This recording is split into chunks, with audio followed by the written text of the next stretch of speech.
साल 2025 कैसा रहने वाला है। बहुत कुछ जो दबाया है वो प्रकट होने वाला है। वो जो पट्टा है वो मेष राशि के नाम है, उसका जो स्वामित्व है वो मंगल के पास है। केतु वाले अपने स्वास्थ्य का ध्यान रखें। इनका मंगल तीसरे भाव में है। कह दिया था ना उसने, अंधे की औलाद अंधी होती है। पूरा महाभारत हो गया। नमस्कार, मैं हूं सुप्रिया और आज के इस विशेष पॉडकास्ट में आप सभी का स्वागत है। विशेष इसलिए क्योंकि आज से नया साल शुरू होने वाला है और जैसे ही नया साल शुरू होता है वैसे ही हमारे मन में कई सवाल उठने लगते हैं। नए साल में हमारे साथ क्या होगा, क्या क्या चुनौतियां रहेंगी, क्या क्या नई संभावनाएं बनेंगी और ये पूरा साल हमारा कैसे गुजरने वाला है। तो इन्हीं सब सवालों के जवाब देने के लिए आज हमारे साथ मौजूद हैं विश्व प्रसिद्ध ज्योतिषाचार्य अनिल वत्स जी। गुरु जी, आपका बहुत बहुत स्वागत। नमस्कार, आपका भी बहुत बहुत अभिनंदन। गुरुजी, आप हमारे साथ 2024 में भी जुड़े थे और आपने पूरे साल का विवरण हमें विस्तार से बताया था और जो भी आपने बताई वो सभी बातें पूरी सच हुई हैं, चाहे वो राशि के बारे में हो चाहे पूरी दुनिया के बारे में हो। तो इसी को लेके मेरा पहला सवाल यही रहेगा कि इस बार साल 2025 सभी लोगों के लिए, चाहे वो पूरी दुनिया हो, चाहे देश हो, चाहे राज्य हो, कैसा रहने वाला है। सबसे पहले आपकी पूरी टीम को बहुत बहुत बधाई और भगवान से प्रार्थना करता हूं कि सर्वे भवन्तु सुखिनः, सर्वे सन्तु निरामया, सर्वे भद्राणि पश्यन्तु, मां कश्चित् दुःखभाग् भवेत्। 2025 नई संभावनाएं, नई उम्मीदें, एक नया सूरज उग रहा है। पूर्णिमा आकाश के ऊपर एक लालिमा सी छा गई है। ये वर्ष कई उद्देश्यों को अगर हम देखें, क्योंकि जब हम सोचते हैं कि साल कैसा जाएगा तो ये ऐसा ही है जैसे कोई किसान ये सोचे मेरी फसल कैसी होगी। तो इसका प्रमाण ये है कि किसान ने बीज बोए हैं, उसको अच्छा जल दिया है, उसको प्रकाश अच्छा मिला है, उसकी देखभाल भी अच्छी हुई है, तो फिर कोपले फूटती हैं। फिर कोपले ही नहीं फूटती, फिर तने आते हैं, पत्ते आते हैं, फूल आते हैं, फल आते हैं और उसमें खुशबू आ जाती है, सुगंध आ जाती है। ये वर्ष भी कई अर्थों में प्रीतिकर है। सबसे पहली बात, जो भारतवर्ष जो हम मनाते हैं वो 30 तारीख को होता है, 30 मार्च को होता है, जब विक्रमी संवत 2082 आएगा, सिद्धार्थी नामक संवत्सर होगा और उस समय राजा भी सूर्य होंगे, मंत्री भी सूर्य होंगे। अब जब राजा ही सूर्य है तो अनुशासन होगा, तो राजा चाहेगा कि मेरी प्रजा सुखी हो। उस वक्त के निर्देश, उस वक्त के आदेश, उस वक्त की सब जनता के हित के लिए राजा देखेगा। एक तो वो समय महत्वपूर्ण होगा, वो जब आएंगे तब बात करेंगे। लेकिन अब ये आंगल वर्ष भी तो है और दृष्टि तो यही है कि भैया ये बता दो 1/1/25 से क्या फलित होने वाला है। बहुत शुभ होगा, ये परिवर्तन का समय होगा, क्योंकि इस वर्ष 3 ग्रह राशि परिवर्तन करने वाले हैं और ये 3 ग्रहों में से एक तो शनि है, जो कि सूर्य की ऑर्बिट के सबसे लास्ट प्लेनेट है। तो ये भी लगभग 30 मार्च के आसपास इनका भी राशि परिवर्तन स्थिति दिखाई देती है। ये कुंभ में है अभी, फिर ये मीन में जाने की तैयारी होगी। एक गुरुदेव बृहस्पति का भी लगभग इसी समय परिवर्तन होने वाला है। वो वृषभ में है तो वो मिथुन में चले जाएंगे। समय वही मार्च के आसपास 29-30 के रहेगा। एक राहु परिवर्तन करने वाले हैं। चूंकि राहु वक्री प्लैनेट है, ये हमेशा वक्री चलते हैं, तो हमने क्या कर्म किए पूर्व समय में उसका प्रतिफल ये सामने लाते हैं। तो 3 ग्रहों के कारण अब गुरु का एक ही स्वभाव है, रक्षा करना। संस्कारों की बात होगी, ज्ञान की बात होगी, जिन्होंने सच्चाई से, ईमानदारी से कुछ कार्य किया है उनको पुरस्कार देने की बातें होंगी, धर्म की बात होगी, ज्ञान की बात होगी, सत्य की बात होगी, अहिंसा की बात होगी, सर्वजन हिताय सर्वजन सुखाय की बात होगी, देश की रक्षा की बात होगी, चाहे वो हमारी फोर्सेस हों, चाहे वो हमारा नैतिक बल हो। कहते हैं ना कि अगर आचरण श्रेष्ठ है तभी व्यक्ति पूजनीय होता है। और तो मैं तो अक्सर ही कहता हूं कि उसी चित्र पे फूलमाला चढ़ानी चाहिए जिसका चरित्र श्रेष्ठ हो। राम जैसा चरित्र हो तो फूलमाला चढ़नी ही चाहिए। तो ये नया वर्ष युग परिवर्तन की एक प्रारंभिक सूचना होगी। गुरुदेव बृहस्पति अब प्रवेश करेंगे मिथुन राशि में, द्विस्वभाव राशि में आएंगे। एक तो ये महत्वपूर्ण होगा, एक शनि का महत्वपूर्ण होगा। शनि नियंता है कर्मों के, कि जैसे कर्म करोगे वैसे फल दूंगा, और वो ईमानदार है। न्यायपालिका के हमें देखने को मिलेगा, हमें बहुत सारे ऐसे व्यर्थ के कानून निरस्त होते दिखाई देंगे। हमें न्यायाधीशों के माध्यम से सच्चाई के मार्ग पे एक बोल्ड डिसीजन भी दिखाई देंगे। बहुत कुछ जो दबाया है वो प्रकट होने वाला है, चाहे वो पुरातत्व विभाग की चीज़ें हों, चाहे वो धर्म की चीज़ें हों, चाहे वो वीरता की चीज़ें हों, चाहे वो स्वाभिमान की बात हो। और जो राहु है वो व्यर्थ की जितनी भी चीज़ें उन्हें छोड़कर आपके अंतरिक्ष की ओर, और ख़ास करके हमारी जितने भी इसरो के नए माध्यम आएंगे, नई खोजें आएंगी, विज्ञान की चीज़ें होंगी, एआई की चीज़ें होंगी, ज्ञान विज्ञान की एक अद्भुत धारा इस वर्ष में दिखाई देती है। तो गुरुजी ये तो हो गई पूरे 2025 की बात। अब हम आएंगे 12 राशियों पे, लेकिन 12 राशियों पे आने से पहले सबसे पहले हम ये पूछना चाहेंगे कि राशि आखिर होती क्या है, राशि की गणना कैसे की जाती है। सुप्रिया, ये तो तुमने बहुत कीमती सवाल पूछ लिया। राशि कहते हैं समूह को, जबकि हम व्यक्तिगत हैं। तो जब हम कहते हैं मेष राशि, तो ऐसा समझे, हम ऐसा कहना चाह रहे हैं एक भूमंडल है 30 डिग्री के एरिया के अंदर, उस पट्टा उसके नाम है। वो जो पट्टा है वो मेष राशि के नाम है। उसका जो स्वामित्व है वो मंगल के पास है। लेकिन उसके अंदर हमने एक 3 मंजिल बिल्डिंग खड़ी की है। उसमें जो पहली मंजिल है और जो दूसरी मंजिल है और जो तीसरी मंजिल है, उसमें 3 नक्षत्र हैं, एक अश्वनी, एक भरणी, एक कृतिका। तो अश्वनी के स्वामी केतु हैं, भरणी के शुक्र हैं और कृतिका के सूर्य हैं। और इसमें भी उनको एरिया दिए गए हैं। 13.20 का अश्विनी नक्षत्र के पास एरिया है, 1320 का भरणी के पास है, और सिर्फ 3.20 ही सूर्य के पास है। तो जब हम कहें मेष राशि, तो ऐसा समझे केतु, शुक्र और सूर्य 3 ग्रहों के प्रभाव इस व्यक्ति के ऊपर दिखाई देते हैं। ये महत्वपूर्ण रहेगा। लेकिन अगर हम कहें मेष राशि, तो हमें ये भी जानना चाहिए हमारा नक्षत्र क्या है। जैसे हम कृष्ण को कहते हैं वृषभ राशि, लेकिन हम कहते हैं रोहिणी नक्षत्र, तो उनका पूरा कैरेक्टर रोहिणी नक्षत्र के आसपास है। तो जब आप मुझे मेष राशि कहें, तो मैं उसे ऐसे डिफाइन करूंगा कि उसमें अश्विनी नक्षत्र है, जिसके आचार्य अश्विनी कुमार है, वो वैद्य है। तो अगर किसी का अश्विनी नक्षत्र में जन्म है, एक तो ये गणमूल का नक्षत्र है, दूसरे ये वैद्य हैं, जीवन मरण से बचाने की सामर्थ्य रखते हैं। बिल्कुल वैसे ही जैसे लक्ष्मण मूर्छित पड़े थे, तो श्री वैद्य ने कह दिया था कि आप ले आइए अमृत वर्षणी, आप ले आइए संजीवनी। तो ये अश्विनी नक्षत्र के पास है। और भरणी के पास शुक्र है, जो संसार के ऐश्वर्यों का विस्तार है। वहाँ रूप है, वहाँ रस है, वहाँ सौंदर्य है, वहाँ जेमिलोजी है, वहाँ साड़ियाँ हैं, वहाँ डिज़ाइनिंग है, वहाँ पर ऐश्वर्य फिल्म इंडस्ट्री का है, वहाँ गीत है, वहाँ राइटर हैं, वहाँ कवि हैं, वहाँ डिस्ट्रीब्यूटर है, वहाँ पर प्रोडक्शन के एक्सपर्ट्स हैं, वहाँ सारा का सारा आपका मीडिया है। और जब हम कहें कृतिका, तो उसका अर्थ है सूर्य।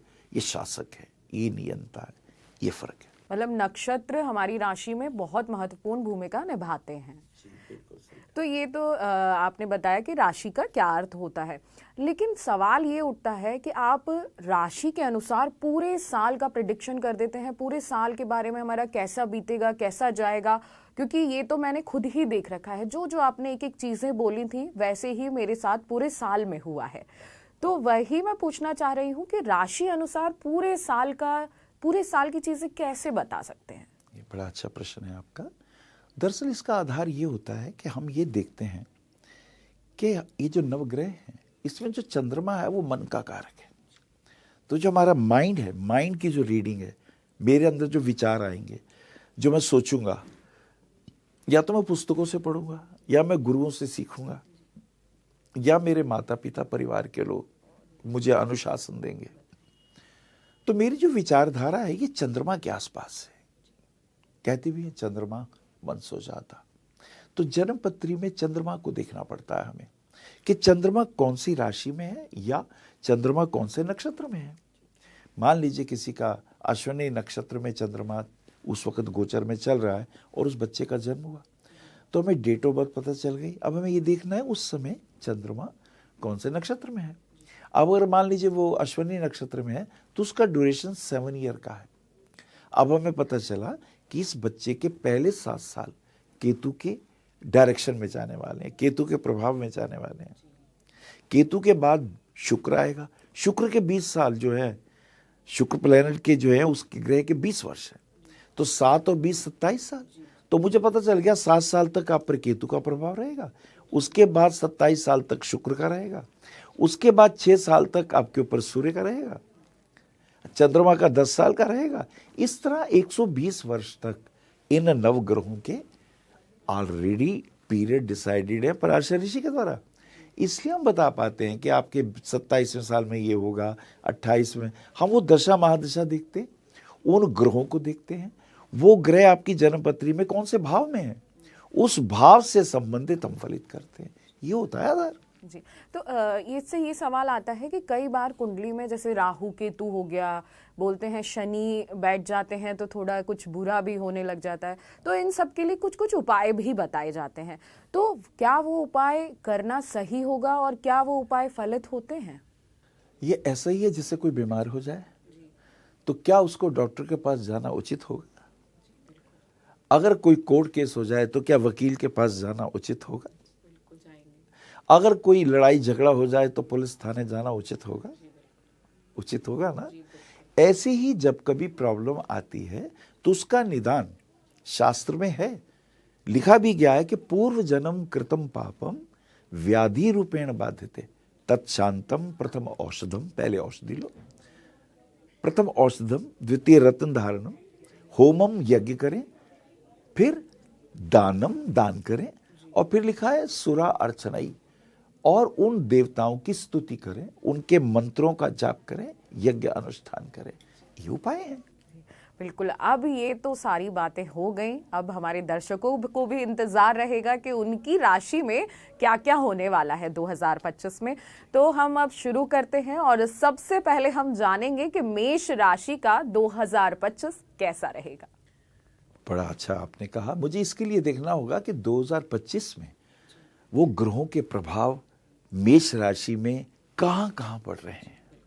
मैं उसको देखता हूँ कि हमारे पास ये चार्ट है, इसमें लिखा हुआ है कि इसमें क्या होने वाला है।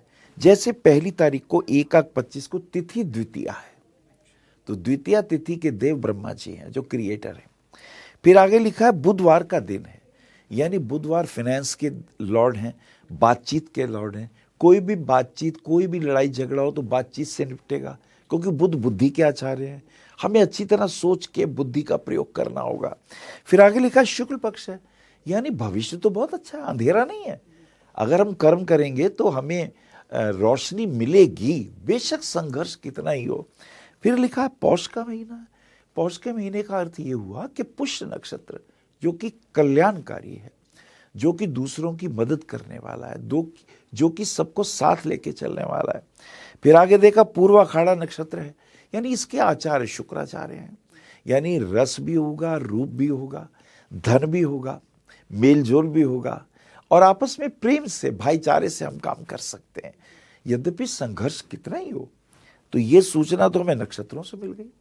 अब हम देखते हैं मेष राशि वालों का क्या स्थिति है। तो मेष राशि का जो लॉर्ड है वो टोटल मंगल है। मंगल कर्क राशि के चतुर्थ भाव में है, अपने मित्र के घर में। थोड़ा मेष राशि वालों को, अब इसमें अश्विनी भरणी कृतिका तीनों को ले रहा हूं मैं, क्योंकि उन तीनों का अधिपति तो मंगल है। तो मंगल के लिए हम देख पा रहे हैं कि थोड़ा हेल्थ का ध्यान रखना होगा, और गृहस्थी में पति पत्नी के संबंधों को अनुकूलता रखनी होगी, और जॉब के मामले में अच्छी जॉब होगी, परिवर्तन भी होगा तो पहले से बेहतर होगी, आर्थिक दृष्टिकोण से लाभ होने वाला है। ये चीजें दिखाई दे गई। अच्छा, गुरु दूसरे भाव में आया है, इसका अर्थ यह है कि काउंसलिंग एबिलिटी होगी, टॉकिंग सेंस होगी। अगर आप मोटिवेटर स्पीकर हैं, अगर आप काउंसलर हैं, एस्ट्रोलॉजर हैं, धर्म के क्षेत्र में, शिक्षा के क्षेत्र में, या आप न्याय के क्षेत्र में, आपका मान सम्मान बढ़ने वाला है। केतु और राहु छठे और 12वें भाव में गए हैं। इसका अर्थ यह कोर्ट कचहरी से सावधान रहें, लड़ाई झगड़े से बचें, ये अच्छा नहीं होगा। चंद्र सूर्य, क्योंकि अमावस्या का दिन होगा उस दिन, वो पड़ रहा है भाग्य स्थान में, तो इसका अर्थ ये थोड़ा दान पुण्य भी करें, थोड़ा तीर्थ में हो तो स्नान भी करें, क्योंकि आपको तो पता ही है कि अब आगे कुंभ का पर्व होने वाला है, तो अगर वहां जाएं तो स्नान वगैरह भी करें। शनि शुक्र की युति एकादश भाव में, अगर आपका डॉक्टर है, इंजीनियर है, या आपकी कोई लोहे की फैक्ट्री है, या पेट्रोलियम प्रोडक्ट से रिलेटेड कार्य है, बहुत फायदा होने वाला है। एजुकेशन के क्षेत्र में मैं कह सकता हूं कि आपको बहुत फायदा होगा, लाभ होगा। अगर आप टीचर हैं, अगर आप एआई में हैं, कंप्यूटर की साइड में हैं, तो आपको विशेष फायदे दिखाई देते हैं। बुध का एक विपरीत राजयोग आया है, आर्थिक दृष्टिकोण से कमाल का लाभ आप ले सकते हैं। ये रहा आपका मेष राशि का फलित। इसमें भी अश्विनी, भरणी, कृतिका चूंकि 3 नक्षत्र हैं, तो केतु वाले अपने स्वास्थ्य का ध्यान रखें, गणमूल की पूजा जरूर कराएं। शुक्र वाले पति पत्नी के संबंधों में विशेष ध्यान रखें, और जिनका कृतिका नक्षत्र है उनको निश्चित रूप से जॉब बहुत अच्छी, आईएएस आईपीएस के अंदर, या कोई मंत्री पद पर है, राजनीतिक जीवन है, बहुत श्रेष्ठ होने वाला है। तो गुरुजी, जैसे कुछ विशेष उपाय जो मेष राशि को 2025 में करना चाहिए? मेष राशि है तो इसके जो लगन के स्वामी है तो मंगल है, तो मंगलवार वाले दिन हनुमान जी के मंदिर में एक चोला चढ़ा दें, और एक बहुत अच्छा हो वहाँ पे एक झंडा लगा दें। हनुमान चालीसे 40 तो बांट ही दें कम से कम, और हर मंगलवार को बांट दें कम से कम, क्योंकि हनुमान जी एकादश रुद्र हैं, तो 11 मंगलवार ये कर दें। एक दूसरा, लड़ाई झगड़े से बचे, और बहुत अच्छा हो थोड़ा सा मंगलवार वाले दिन, इसमें और भी इनको फायदा होगा, भाइयों के साथ प्रेम पूर्वक रहें, रामायण का पाठ करना शुरू कर दें, रोज का एक अध्याय पढ़ें, भाइयों में प्रेम होगा, प्रॉपर्टी के कामों में अगर कोई विघ्न होगा तो वो भी दूर हो जाएगा। तो ठीक है, बहुत विस्तार से आपने चीजें बताई, क्योंकि इतने विस्तार से लिख के और एक एक गणना करके तो कोई नहीं बताता, या अगर पूछना भी होता है तो स्पेशली हमें जाना होता है। तो आप सभी दर्शक विस्तार से ये पूरे पॉडकास्ट को देखिए, क्योंकि आपकी भी राशि का नंबर आने वाला है। अब गुरुजी बात करेंगे वृश्चिक राशि की, उनका साल 2025 कैसा जाने वाला है? वृषभ नाम में ही आनंद है। इसका अर्थ होता है जो वृष्टि करे। अब जैसे खेतों में जो वृष्टि एक तो ऊपर से बरसात की होती है, एक वृषभ भी है जो धन का, ऐश्वर्य का, और भगवान शिव के वो परम भक्त है, यानी ज्ञान के आचार्य जो हैं उनके भक्त है, और उनका नाम जो है नंदी, आनंदी। वो आनंद में रहते हैं, सिर्फ शिव का ही ध्यान करते हैं।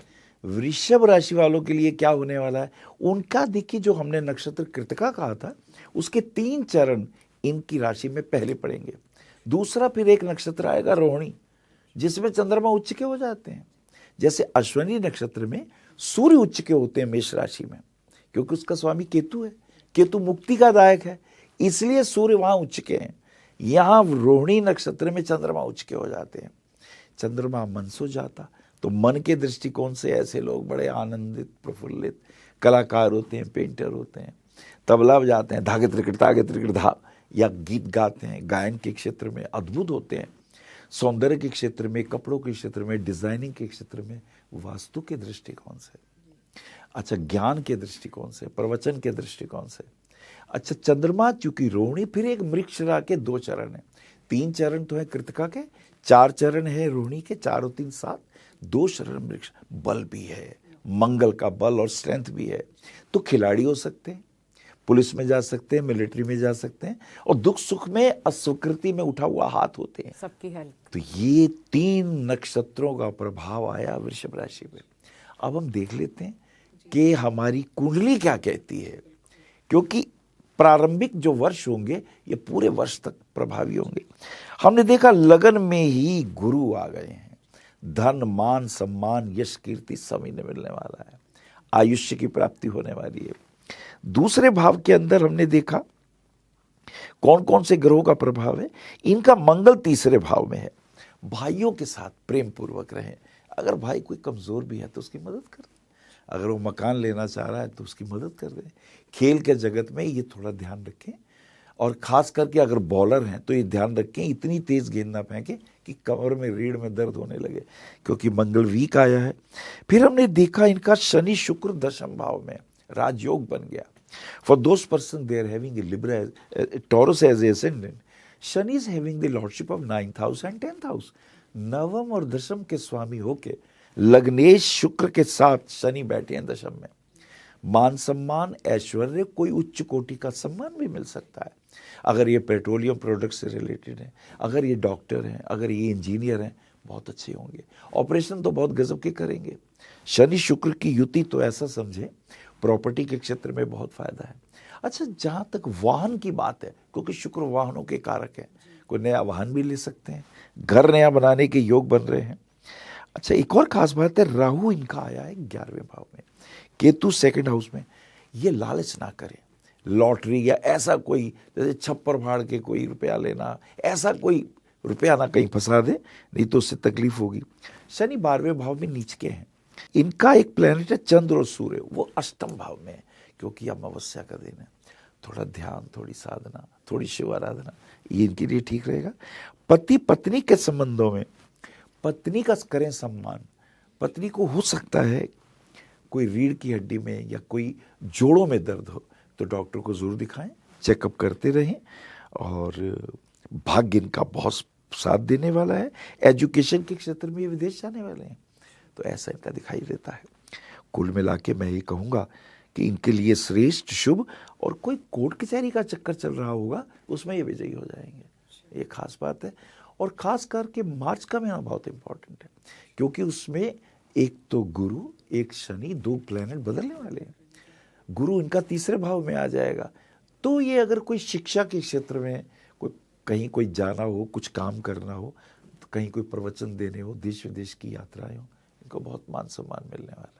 जी, तो ये तो हो गई वृषभ राशि की। उपाय नहीं पूछा? जी नहीं, मैं पूछूंगी, जरूर पूछूंगी, क्योंकि जो वृषभ राशि वाले हैं वो नाराज हो सकते हैं, तो आप उनके लिए उपाय बता दीजिए कि वो क्या छोटे छोटे उपाय कर लें। बड़ी सुंदर बात कही, क्योंकि इसमें एक नक्षत्र कृतिका है, सूर्य का। भगवान सूर्य को जल दें, प्रातःकाल उठ के सूर्य को जल दें। सूर्य को जब जल दें तो इसमें एक खास बात करते हैं, जल ऊपर से जब दें तो जल के बीच में से सूर्य को दें। 11 बीज ये ले लें मिर्चों के, सूखी मिर्चों के, उसे एक पात्र में 1 गिलास पानी में डालें और अब वो जल दें। और उस वक्त अगर बोल दें ओम सूर्याय नमः, बहुत अच्छा रहेगा। अगर कोर्ट कचहरी का चक्कर है तो बोल दे ओम घृणी सूर्य आदित्य श्री, तो चमत्कार होगा। ये लगातार जल दें भगवान सूर्य को। अच्छा, दूसरा चंद्रमा है,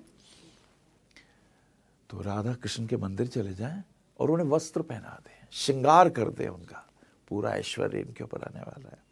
और एक मृगशिरा मंगल का है, हनुमान चालीसा रोज पढ़े, तो इनके बिगड़े हुए काम बनने लगेंगे और इनको विशेष लाभ होने लगेगा। जी बिल्कुल, छोटे छोटे उपाय हैं, और वैसे तो आपका साल अच्छा ही जाने वाला है, पर आपको छोटे छोटे उपाय करने हैं तो आपका साल और भी अच्छा जाएगा। अब हम आ जाते हैं मिथुन राशि पे।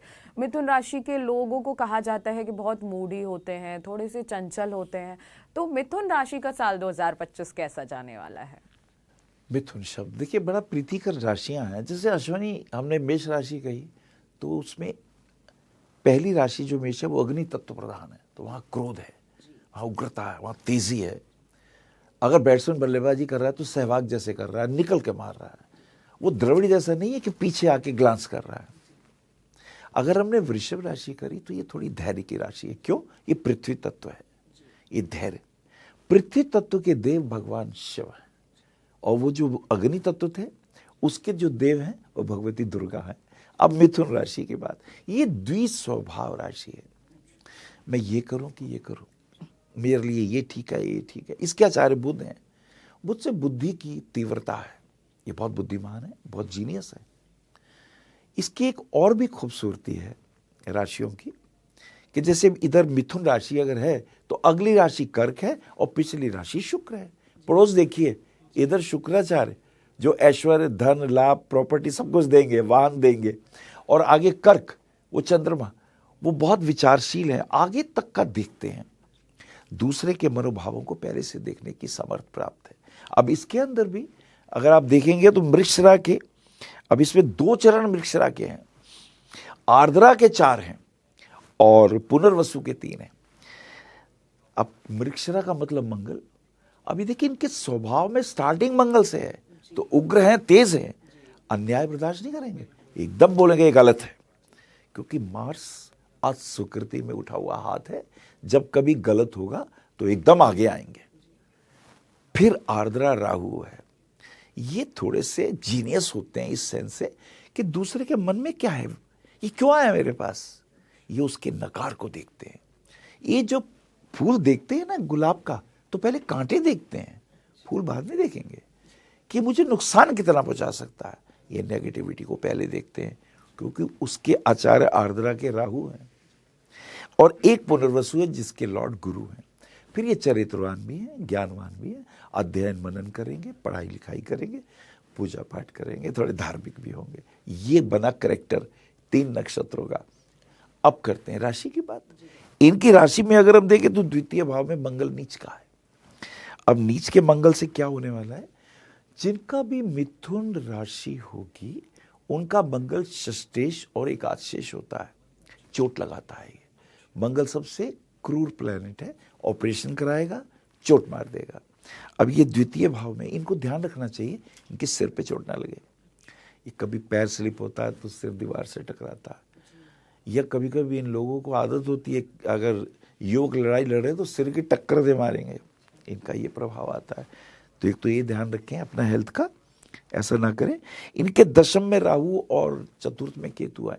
जॉब के मामले में कुछ परिवर्तन की बातें होंगी, ये सोचेंगे मैं कुछ परिवर्तन कर लूं, कुछ अलग से कर लूं।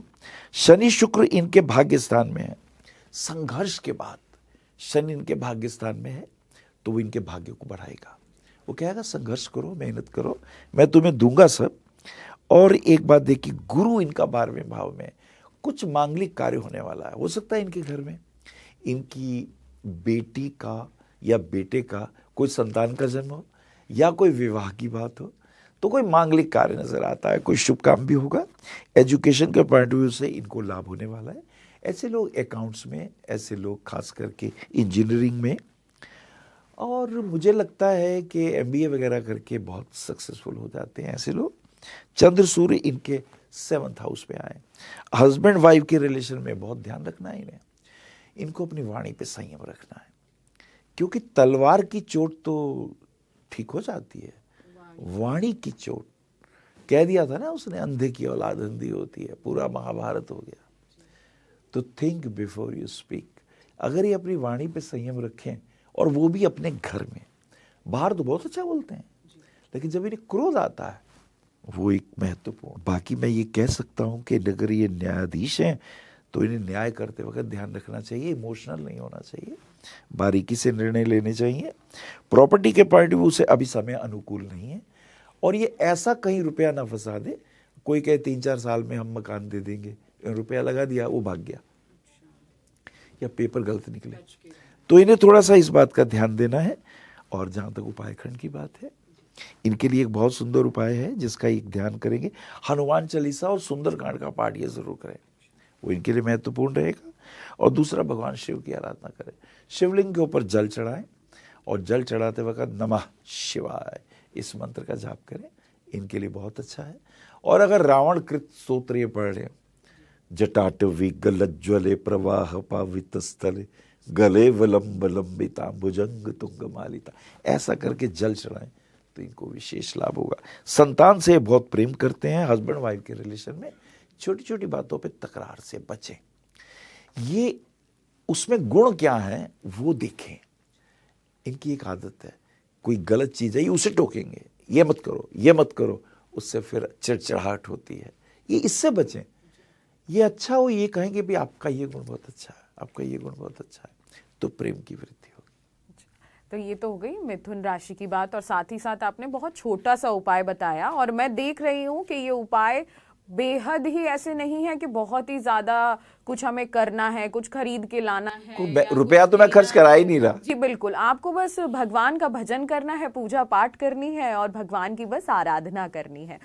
तो गुरुजी, ये हो गई मिथुन राशि की बात। अब हम करेंगे कर्क राशि की बात। कर्क राशि वाले लोग बहुत ही ज़्यादा, मैंने देखा है, सहज होते हैं, सरल होते हैं, लेकिन कहीं कहीं उनके मन में थोड़ा गुस्सैल भी होते हैं। ये तो तुमने बहुत अच्छी बात जी, कही तो है। कर्क राशि का साल 2025 कैसा जाने वाला है? Very nice. कर्क राशि जल तत्व प्रधान है।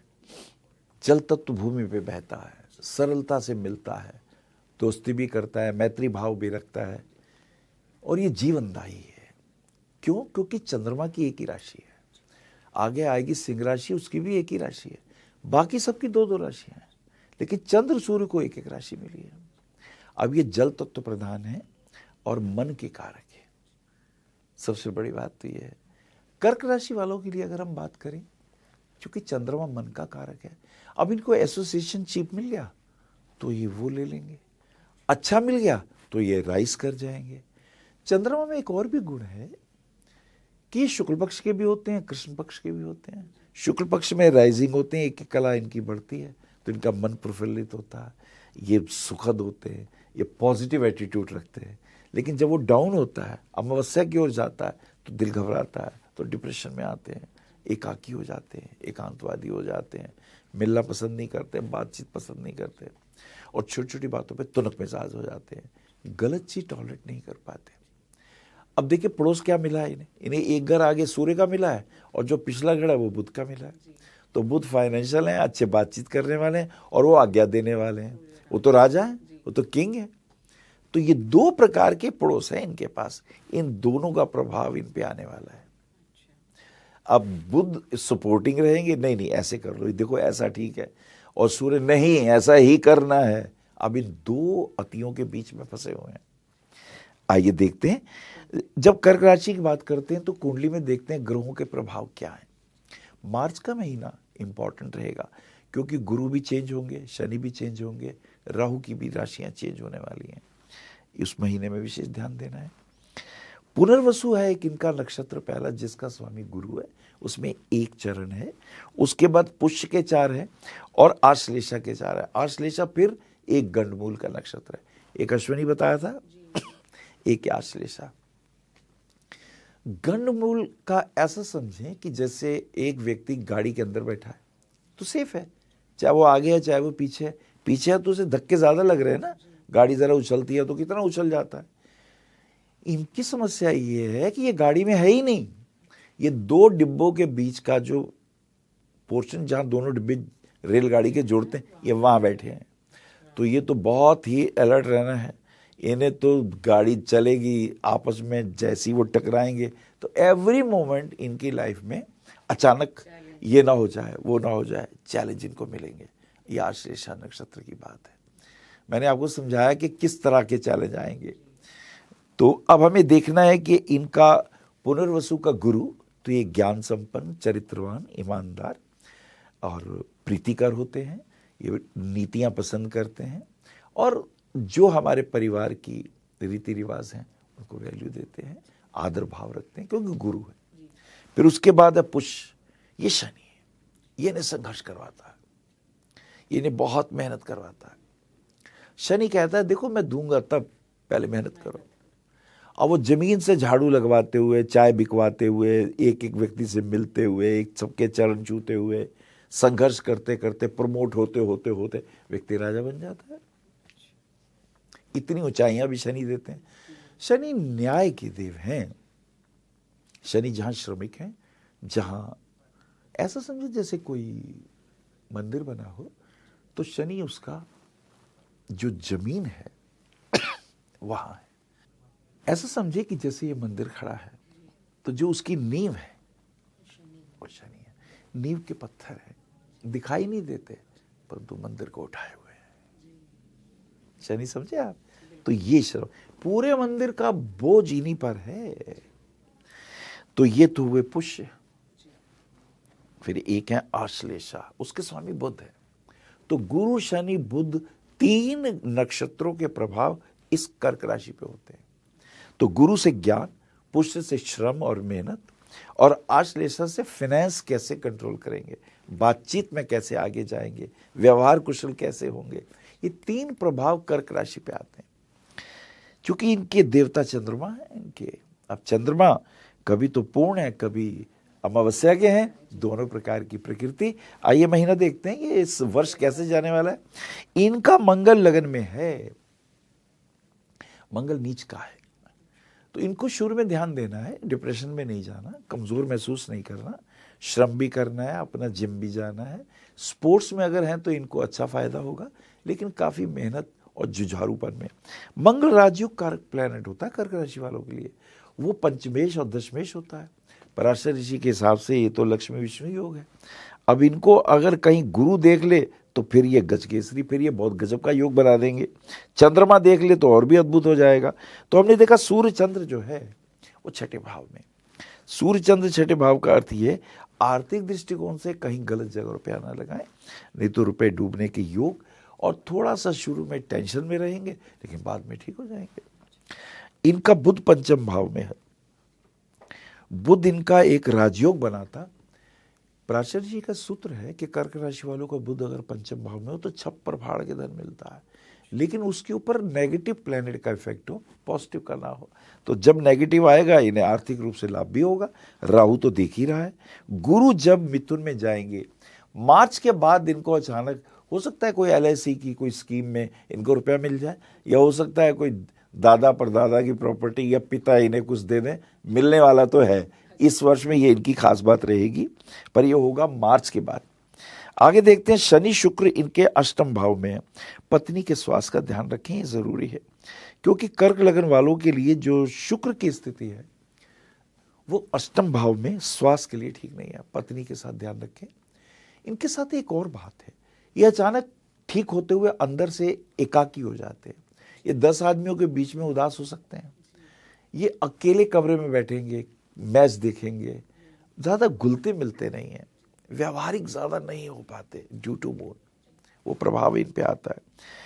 और मैंने देखा इनका गुरु एकादश भाव में है, तो हो सकता है या तो घर में ये खुद ही बड़े हों, या इनका अगर कोई एक बड़ा भाई भी हो तो वो विदेश में होगा या इनसे दूर रहता हुआ होगा। अब कर्क राशि वाले जातकों के लिए प्रॉपर्टी के पॉइंट ऑफ व्यू से इन्हें लाभ बताया मैंने आपको, जॉब के पॉइंट ऑफ व्यू से भी इन्हें थोड़ा संघर्ष होगा लेकिन लाभ मिलेगा। एजुकेशन पॉइंट ऑफ व्यू से भी इनकी एजुकेशन पूरी हो जाएगी स्ट्रगल के बाद, संघर्ष के बाद। और एक खास बात, ये कभी भी पार्टनरशिप ना करें, उसमें इनको नुकसान हो सकता है। अब इनका उपाय खंड बता दें। जी बिल्कुल, क्योंकि उपाय जानना तो बेहद जरूरी है, क्योंकि आपने बताया कि कर्क राशि का थोड़ा ये साल चैलेंजिंग रहने वाला है, लेकिन मार्च के बाद छप्पर फाड़ के धन भी मिलने वाला है। तो कुछ उपाय बता दीजिए ताकि मार्च तक ये सेटल कर ले अपनी लाइफ को। कर्क राशि है तो इनको चंद्रमा का उपाय एक तो करें, उसे मजबूत करें। चंद्रमा जो है भगवान शिव के माथे पे होता है, तो भगवान शिव की आराधना करें। और खास करके एक मंत्र है, त्र्यंबकम यजामहे सुगंधिम पुष्पवर्धनम उर्वारुकमिव बंधनात् मृत्योर्मुक्षिमामृतात्, या नमः शिवाय कह के शिवलिंग पर जल चढ़ाया करें, ये इनके लिए बहुत अच्छा रहेगा। और एक इनके लिए बहुत रामबाण उपाय देता हूँ, राधा कृष्ण के मंदिर में जाएं। आपको एक राज की बात बताएं, वो जो राधा है ना वही शिव है, और वो जो कृष्ण है वो भगवती पार्वती है। एक बार शिव पार्वती ने सोचा कि पार्वती कहती हैं हमेशा आप अवतार लेते हैं, मेल नहीं लेते हैं, तो मैं सोचती हूँ इस बार मैं मेल बनूं और आप फीमेल बने। बोले हाँ, कृष्ण अवतार तो होना है। बोले ठीक है। तो क्योंकि भगवान शिव गौर वर्ण के हैं, देखिए कैसे कैसे, और वो फीमेल बन रहे हैं, तो राधा रानी के रूप में आ रहे हैं, और वो जो कृष्ण है वो श्याम वर्ण के हैं, देख रहे हैं आप ये। तो वो जो स्वरूप है कृष्ण और राधा का, तो जो कृष्ण है वो जो तत्व है वो पार्वती का है, और वो जो राधा रानी है वो तत्व शिव का है। तो ये अगर राधा रानी के और भगवान श्याम सुंदर के मंदिर में जाएंगे, राधा कृष्ण के मंदिर में, और वहाँ जाके एक बड़ी सी फूल माला दोनों के गले में डाल दें और चरणामृत पिए तुलसी का, और चरणामृत पीते वक्त ओम कृष्णाय नमः, ओम राधे कृष्णाय नमः, देखिए कितना ऐश्वर्य आता है। देखिए एक बात ध्यान रखिए, उपाय जो हो वो सिर्फ देवों के प्रति होने चाहिए। उनके प्रति उपाय इस जन्म में भी और मृत्यु के बाद भी आपको संभाले रखेंगे। और ये तो ऐसे उपाय हैं जिसे करना बेहद जरूरी होता है, क्योंकि हर कोई अपने जीवन में रोजाना पूजा पाठ तो करता ही है, और अगर इस विधि से आपके बताए अनुसार करेगा तो निश्चित ही सफलता हासिल लगेगी, खुशियां आएंगी। गुरुजी, हम राशियों की बात कर रहे हैं, बीच में एक प्रश्न लेना चाहूंगी, क्योंकि बहुत सारे लोगों का ये सवाल होता है कि हम जब पैदा हुए थे, जब जो नक्षत्र बने, जो हमारी कुंडली बनी, वो किसी और शब्द से बनी, लेकिन हमारा नाम किसी और शब्द पे है। तो हम कौन सी वाली राशि माने? अगर मैं अपना ही इसमें बताऊं तो मेरा नाम सुप्रिया है, लेकिन मेरी राशि का नाम कुछ और है। अगर राशि अनुसार मेरी कर्क राशि है और सुप्रिया मेरा नाम है तो कुंभ राशि है, तो कौन सी राशि मानी जाए? बड़ी सुंदर बात कही आपने। अच्छा, एक बात बताओ, अगर हम शेर को मेमना कहें तो क्या वो मेमना हो जाएगा? मैंने नाम मेमना रख दिया उसका, तो शेर है। चंद्रमा जिस नक्षत्र में होता है, अब जैसे मान लीजिए मेष राशि की बात करें, चू चे चोला, ये उसके 4 वर्ण हैं। क्योंकि अब हमें ये देखना है कि आपका जन्म नक्षत्र में क्या वर्ण आया है, तो वो जो नाम रखेंगे वो आपकी ओरिजिनल राशि होगी। क्योंकि आपके नाम राशि से आपके हमें चंद्रमा का पता चल जाता है। अब रहा प्रसिद्ध नाम, आपने कहा चा से कुछ अच्छा नहीं बन रहा, मैं सुप्रिया रख लेती हूँ, तो इसमें भी कोई बुराई नहीं है। लेकिन राशि सुप्रिया से आपकी भविष्यवाणी नहीं होगी। भविष्यवाणी मुझे आपकी जन्मपत्री देख के ही करनी होगी कि वो आपका मूल है कि चंद्रमा आपका कौन से नक्षत्र में है। लेकिन अगर आपने मुझे ये कहा मेरे पास तो जन्मपत्री नहीं है, मेरा तो डेट ऑफ बर्थ भी नहीं है, माता पिता को याद नहीं है, अब मैं सुप्रिया से चलूंगा। जो मेरे पास एक्यूरेट चीज होगी मैं उससे चलूंगा, फिर मैं सुप्रिया के हिसाब से देख के बताऊंगा। लेकिन अगर मुझे सामुद्रिक शास्त्र का ज्ञान है तो मैं आपका फेस देख के भी आपकी राशि का पता लगा लूंगा कि ये नाम तो रख लिया है, लेकिन वास्तविक चीज वो है, तो असर वास्तविकता का होता। तो बिल्कुल, आप सभी दर्शकों के सवाल आ रहे थे कि हम अपनी कुंडली में जो नाम है उससे अपना राशि देखें या जो हमारा नाम चल रहा है उससे।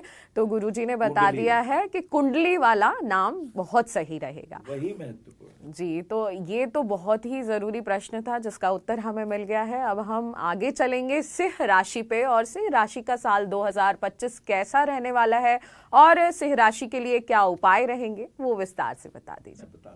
सिंह राशि की बात कर लेते हैं। ये भी अग्नि तत्व है और इसके सिंह राशि के जो देव हैं वो भगवान सूर्य हैं, लेकिन इसमें भी 3 नक्षत्र हैं। मघा, ये भी गणमूल का नक्षत्र है। तो मघा के 4 चरण हैं, पूर्व फाल्गुनी के 4 चरण हैं, 4 और 4 8, और 1 उत्तर फाल्गुनी का चरण है। यानी केतु, मघा का स्वामी केतु है, और फिर केतु के बाद पूर्व फाल्गुनी, इसके स्वामी शुक्राचार्य हैं, और फिर उत्तर फाल्गुनी इसके स्वामी सूर्य हैं। यानी केतु, शुक्र और फिर सूर्य। ये वैसा ही हो गया जैसे हमने मेष राशि की बात करी थी। तो इसके अंदर ये बड़ा इंपॉर्टेंट रहेगा कि केतु के 4 हैं। अब केतु जो है सिंह राशि है, केतु मंगल जैसा ही काम करता है। तो सिंह राशि राजा हैं, ये महल है, इसमें बहुत से नौकर चाकर हैं, पर वो तो राजा हैं। वो कहीं भी घूमे, कहीं भी आए, कहीं भी जाए। ऐसी चंद्रमा है, 12 भावों में कहीं भी आए, कहीं भी जाए, रानी है ना वो, तो उन्हें कोई दोष नहीं लगता, ना चंद्रमा को ना सूर्य को, क्योंकि ये तो राजा रानी है। सूर्य जो है अग्नि तत्व प्रधान है। अग्नि तत्व प्रधान होने से पहला चरण नक्षत्र उन्हें मिलता है मघा। तो केतु जो है मुक्तिदायक है, ध्यान के क्षेत्र में, योग के क्षेत्र में, प्रार्थना, ध्यान, आराधना। अब जिन्होंने कुंडलनी जागरण करना हो, चक्रास के ऊपर बात करनी हो, तो मघा जो है मुक्तिदायक है, ये इसका ऐश्वर्य है। दूसरा इनका पूर्व फाल्गुनी, अब वो शुक्र है। अब इनको राज सिंहासन चाहिए, सत्ता चाहिए, ऐश्वर्य चाहिए, शक्ति चाहिए, धन चाहिए, समृद्धि चाहिए, नवरत्न चाहिए। फिनेंस मिनिस्टर भी टॉप का हो, एजुकेशन मिनिस्टर भी अच्छा हो, और हर प्रकार के ये जो विक्रमादित्य के नवरत्न थे, ये वैसा ही वैभव है सूर्य के पास। अब इनके पास चूंकि ये अग्नि तत्व हैं, अग्नि तत्व के साथ साथ प्रहारक हैं, तेजस्वी हैं, नेतृत्व करते हैं। चमचागिरी पसंद नहीं है, आदेश देना पसंद है, न्यायाधीश हैं, परिवार में पिता हैं, और देश में शासक हैं। और जितने IAS IPS ऑफिसर हैं, जितने न्यायाधीश हैं, जितने हाई प्रोफाइल पद प्रतिष्ठा पे है, वो सब सूर्य से संबंधित है। आपके शरीर में दाहिना नेत्र है, आपके शरीर में जो बोन्स है इसको संभालते हैं। चंद्रमा जैसे रक्त का कारक है और मन का कारक है, ऐसी जो सूर्य है आत्मा का कारक है। आत्मज्ञ हुए कि नहीं हुए, अपने को जाना कि नहीं जाना, तो सूर्य आत्मबोध कराता है। अब देखें इस साल क्या होने वाला है, इनकी कुंडली क्या कहती है। तो कुंडली में हम देखें सप्तम भाव में शनि और शुक्र है। जब शनि सप्तम भाव में होता है तो अगर सिंह राशि वालों की इस साल शादी होगी, उन्हें ससुराल में बहुत इज्जत मिलेगी, बहुत मान सम्मान मिलने वाला है। गुरु दशम भाव में, गुरु दशम भाव में पंचमेश होकर जब जाएंगे, ये जब ये बातचीत करेंगे, किसी को सलाह देंगे तो बहुत अच्छी देंगे, ये अच्छे सलाहकार हो सकते हैं। चंद्र सूर्य इनके पंचम भाव में आए, बुद्धि के भाव पे, संतान के भाव पे आए हैं, तो उस दिन थोड़ा दान पुण्य करें। अमावस्या का योग होगा, तो ऐसे में अमावस्या वाले दिन पितरों के निमित्त दान किया जाए तो बहुत अच्छा है। ब्राह्मण को बुला के उसे कहें भाई पितरों के निमित्त जलांजलि दे दें। दक्षिण दिशा में मुख करें। ये पहली इंडेक्स फिंगर और ये अंगूठी के जो बीच का पोर्शन होता है, ये पितृ तीर्थ कहलाता है। अगर ऐसे जल दक्षिण दिशा में देंगे तो पितरों के निमित्त जाता है। ओम पितृभ्यो स्वधा ऐसे कह के जल दे सकते हैं, ये एक पुण्य लाभ होगा। और इनका राहु अष्टम भाव में, अचानक कोई समस्या खड़ी होती है, और केतु सेकंड हाउस में वाकपटु होते हैं, लेकिन ये टॉन्सिल ज्यादा होते हैं, गले के रोग हो जाते हैं। अष्टम भाव का राहु गोपनीय, गुप्त, कुछ भी ऐसे शत्रु हो सकते हैं जिनको ये जानते हैं कि कहीं वो मेरा नुकसान ना कर दें, पर ये उसको कंट्रोल भी करते हैं। इनका शनि शुक्र 7th हाउस में बहुत शुभ है, और इनका बुध आया है 4th हाउस में। बुध 4th हाउस में बहुत कमाल करने वाला है, क्योंकि प्रॉपर्टी का भी योग बन रहा है, कहीं धन वगैरह लगाएंगे तो उसमें इन्हें लाभ होगा।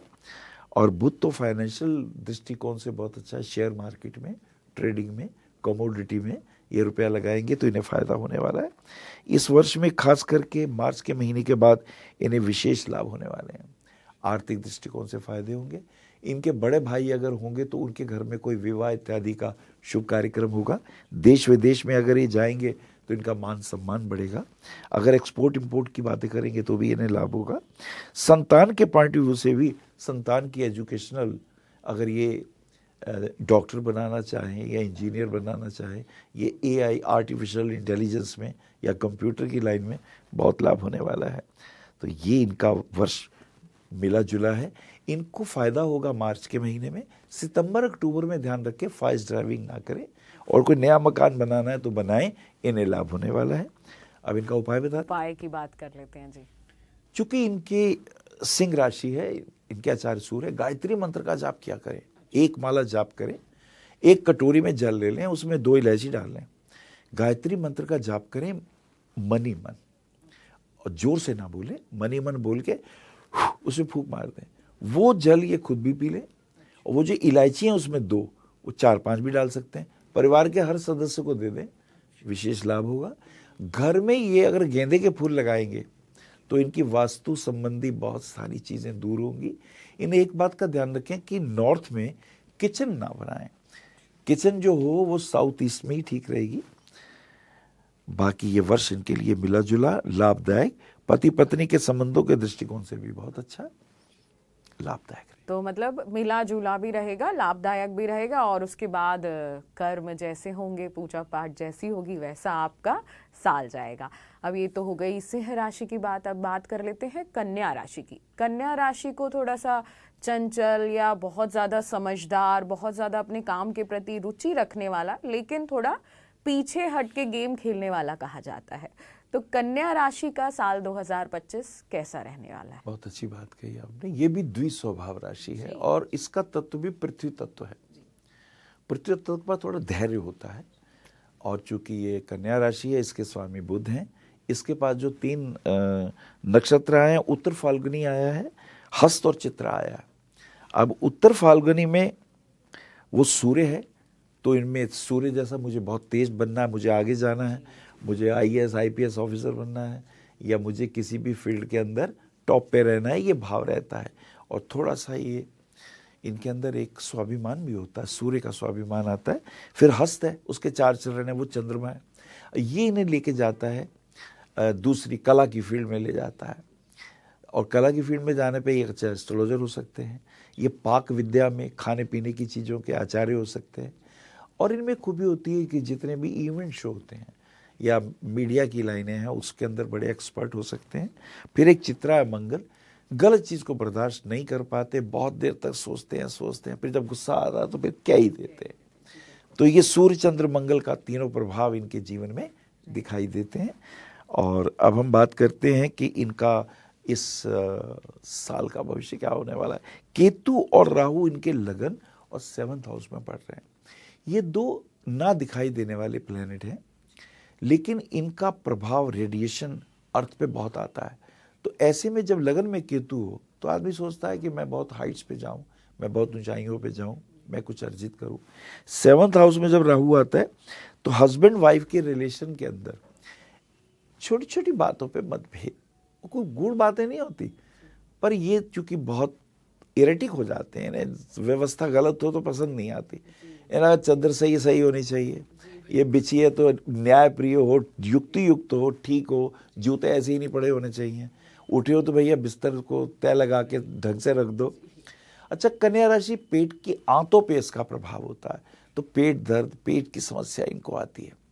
अलग अलग राशियों के हमारे बॉडी में भी स्थान है, जैसे मेष राशि का फेस पे प्रभाव आता है, और वृषभ राशि का गले पे आता है प्रभाव, और मिथुन कंधे, जिनके फ्रोजन कंधे हो जाते हैं, और जो हमारी कर्क राशि है वो फेफड़े, सांस लेने, और सिंह राशि नाभि, पेट, और कन्या राशि पेट के थोड़ा नीचे, लेकिन अंतड़ियाँ जिसे कहते हैं ना, इनकी अंतड़ियों में प्रॉब्लम है या डाइजेस्टिव सिस्टम में, तो वहाँ प्रॉब्लम आती है।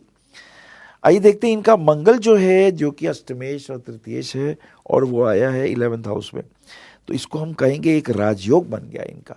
उपचय का स्वामी जब 11th हाउस में आता है तो प्रॉपर्टी के क्षेत्र में अगर इन्होंने कहीं लिया हुआ होगा तो उससे इन्हें लाभ होगा, अगर उसे बेचेंगे, कुछ आगे लेना चाहेंगे तो इन्हें फायदा हो जाएगा। गुरु इनका 9वें भाव में आया है, और गुरु इनके लगन को देखता है। मुझे लगता है ज्ञान के क्षेत्र में, अध्यात्म के क्षेत्र में, टीचिंग कोचिंग के क्षेत्र में, एस्ट्रोलॉजी के क्षेत्र में ये टीचर अच्छे हो सकते हैं, काउंसलर अच्छे हो सकते हैं। अगर ये टैरो कार्ड करते हैं या एस्ट्रोलॉजी करते हैं या न्यूमरोलॉजी करते हैं तो उसमें इनका मान सम्मान। ये पढ़ाते अच्छा है, बोलने का ढंग इनका बड़ा प्यारा होता है, सुंदर होते हैं। अक्सर 5 फुट 1 इंच कद होता है इनका, थोड़ा गोल चेहरा होता है और सुंदर होते हैं। लड़के हों तो थोड़े 7 फुट 5.5 फुट के भी हो जाते हैं। इनके साथ क्या चंद्र सूर्य चतुर्थ भाव में आए हैं, तो थोड़ा इन्हें ये ध्यान रखना होगा कि डिप्रेसिव ना हो। अगर कोई चीज़ ठीक नहीं जा रही तो चूंकि दबाए रखते हैं, कहते नहीं हैं, तो वो इनको डिप्रेशन देता है। अपनी बात कह नहीं पाते हैं, क्या किसी का बुरा करें, चलो देख लेते हैं, चलो अब हो जाएगा, और जब नहीं होता तो फिर इन्हें परेशानी होती है। डिप्रेशन से आउट होने के लिए इन्हें ज़रूरी है थोड़ा योगासन करें, थोड़ा मेडिटेशन करें, वो इनके लिए ठीक रहेगा। शनि शुक्र इनके 6th हाउस में आए हैं।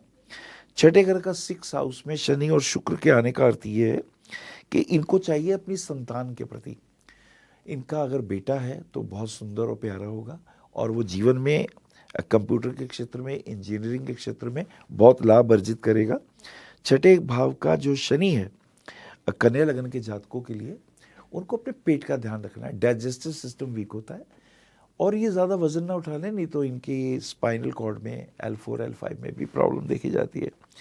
बाकी इनका मंगल इनके 11th हाउस में है, तो आर्थिक दृष्टिकोण से इन्हें लाभ हो सकता है। पार्टनरशिप ना करें, उसमें इनको लॉस के चांसेस दिखाई देते हैं। मार्च के बाद इनको विशेष फायदे होंगे, नए संबंध जुड़ेंगे, एक्सपोर्ट इंपोर्ट के काम में फायदे होंगे। अगर ये कहीं मिनिस्ट्री में जाना चाहते हैं तो ये एक बात का ध्यान रखें कि जो इनके दिल में वही कहें, दूसरों से प्रभावित होकर बात ना करें। और हाँ, अब इनके उपाय देख लेते हैं।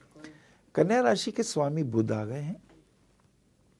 बुध के लिए हम इन्हें एक बहुत सुंदर उपाय कहेंगे, एक 14 मुखी रुद्राक्ष पहने। अब यहाँ थोड़ा सा धन लगेगा, 14 मुखी रुद्राक्ष थोड़ा महंगा आता है, लेकिन अगर ऐसा ना करें तो राधा कृष्ण के मंदिर में जाएं, वहां जाके तुलसी की माला उनको दोनों को चढ़ा दें, तो बहुत सुंदर उनको प्रभाव मिलेगा।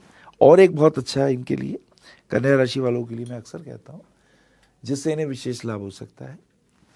ये जो अंधे, लंगड़े, अपाहिज लोग हैं, डिसेबल्ड पर्सन्स हैं, उनको फ्रूट खिलाया करें, और वो भी फ्राइडे वाले दिन खिलाएं, वो इन्हें लाभ होगा। पशु पक्षियों को भोजन, जल इत्यादि दें, तो इन्हें बहुत फायदे हो सकते हैं। बेहद ही छोटा उपाय है। वैसे तो पूरा साल कुछ ना कुछ चलता रहता है, कभी खुशियाँ आती हैं, कभी गम आते हैं, अप्स एंड डाउन्स तो जीवन में आते ही रहते हैं, लेकिन छोटे छोटे उपाय, भगवान का नाम, भगवान के दर्शन, यही सब चीज़ें हैं जो गुरुजी हमें बता रहे हैं और यही सब चीज़ें हमें फॉलो भी करनी चाहिए। गुरुजी, हो गई कन्या राशि की बात, अब हम आते हैं तुला राशि पे। तुला राशि वालों का साल 2025 कैसा बीतने वाला है और उनके जीवन में क्या क्या नया आने वाला है? पहले तो जिनकी तुला राशि है उनकी खूबी क्या है कि उनके तो आचार्य ही शुक्र है, रूप के, रस के, ऐश्वर्य के, फिल्म इंडस्ट्री के, डिजाइनिंग के, और ये वास्तु के एक्सपर्ट, और ये न्यायाधीश हो सकते हैं। न्याय के क्षेत्र में इनका नाम अच्छा हो सकता है क्योंकि इनके स्वामी शुक्र हैं। शुक्र जो है वो जीवन का ऐश्वर्य है, शरीर में रज है, वीर्य है, संतान उत्पन्न करने की क्षमता है, संगीत है, नृत्य है, और अच्छी बात क्लासिकल गायन है, वादन है, सितार है, आपका तबला है, पखावज है। अच्छा, बहुत अच्छे एडवर्टाइजिंग के एक्सपर्ट हो सकते हैं, और एआई के अंदर आर्टिफिशियल इंटेलिजेंस में कमाल है, कंप्यूटर के क्षेत्र में, मीडिया के क्षेत्र में, और अगर एंकर बनना चाहते हैं तो अद्भुत, नृत्य करना चाहते हैं तो ये अलग ही होते हैं। ये तुला राशि में एक और खूबी है। तुला देखिए आपने, तराजू, ये एक निगाह में तोल लेते हैं ये व्यक्ति गलत है या सही है, और जरा पलड़ा नीचे हुआ ये समझ जाएंगे। तो न्यायाधीश भी होते हैं, बहुत अच्छे वकील भी होते हैं। इनकी खूबी क्या है? इनका अगला जो स्टेप होता है, अगले पे तो मंगल की राशि वृश्चिक है और पीछे कन्या है। तो कन्या से कैसे स्वभाव में एक दूसरे को मिलजुल के बात की जाए, और अगली राशि में तो तर्क युक्त बात करते हैं, लॉजिकली कन्विंसिंग एटीट्यूड होता है। वो कहते हैं ना, if you can change the opinion of other person it is a great power. That talent इनके पास है क्योंकि इनके मुख पे मंगल है। वृश्चिक, अगली राशि वृश्चिक है, तो मंगल और बुध इनके सहयोगी हैं, लेफ्ट एंड राइट है, बीच में ये शुक्र है।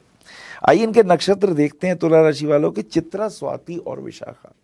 चित्रा मंगल, तुनक मिजाज, एकदम नहीं ये गलत है, इसे ठीक होना चाहिए, ये बर्दाश्त नहीं करेंगे, बोलेंगे तब भी। और फिर स्वाति, उसका भी स्वामी राहु है। राहु आर्टिफिशियल इंटेलिजेंस में, राहु जासूसी के क्षेत्र में, सीबीआई, सीआईडी, रूप परिवर्तन, फिल्म इंडस्ट्री, रूप बदल के अलग अलग कैरेक्टर की भूमिकाएं निभाना, ये स्वाति से आएगा। और विशाखा, ये ज्ञान के आचार्य है, यानी मंगल, राहु और गुरु का कॉम्बिनेशन है। ये बड़े विचित्र और बड़े अद्भुत और बड़े सशक्त हस्ताक्षर हैं। ये बहुत अच्छे कवि हो सकते हैं, बहुत अच्छे डांसर हो सकते हैं। अब कवि होंगे तो कुमार विश्वास जैसे हो सकते हैं, और डांसर हो तो फिर तो एक से एक हमारे पास क्लासिकल बिरजू महाराज इत्यादि बहुत डांसर हैं। आइए तुला राशि के बारे में और समझें कुछ बारीकी से कि इस वर्ष क्या होने वाला है इनके साथ। अगर हम इनकी राशि के बारे में देखें तो तुला राशि में जो लगन का स्वामी है वो शुक्र पंचम भाव में चला गया शनि के साथ। तुला राशि वालों के लिए शनि चतुर्थेश और पंचमेश होकर लक्ष्मी विष्णु योग बनाता है। इनका शुक्र पंचम में है, संतान के पांडवों से बहुत श्रेष्ठ है। संतान की एजुकेशन, उसकी पढ़ाई लिखाई, उसका देश विदेश में जाना, उसकी पढ़ाई में नंबर 1 होना, वो योग बन गया इनका इस वर्ष। अगर संतान विदेश जाके कुछ अर्जित करना चाहती तो वो कर सकते हैं। और इनके लिए भी बहुत श्रेष्ठ है शुक्र शनि का योग। शनि इनके लिए मित्र हैं, राजयोग कारक है। तो जितनी भी प्रॉपर्टीज वगैरह है या जितनी भी फैक्ट्रीज वगैरह है उत्पादन के क्षेत्र में, और खास करके पेट्रोलियम प्रोडक्ट्स के क्षेत्र में, एग्रीकल्चर के क्षेत्र में अगर ये कंसंट्रेट करेंगे इन्हें फ़ायदा हो सकता है।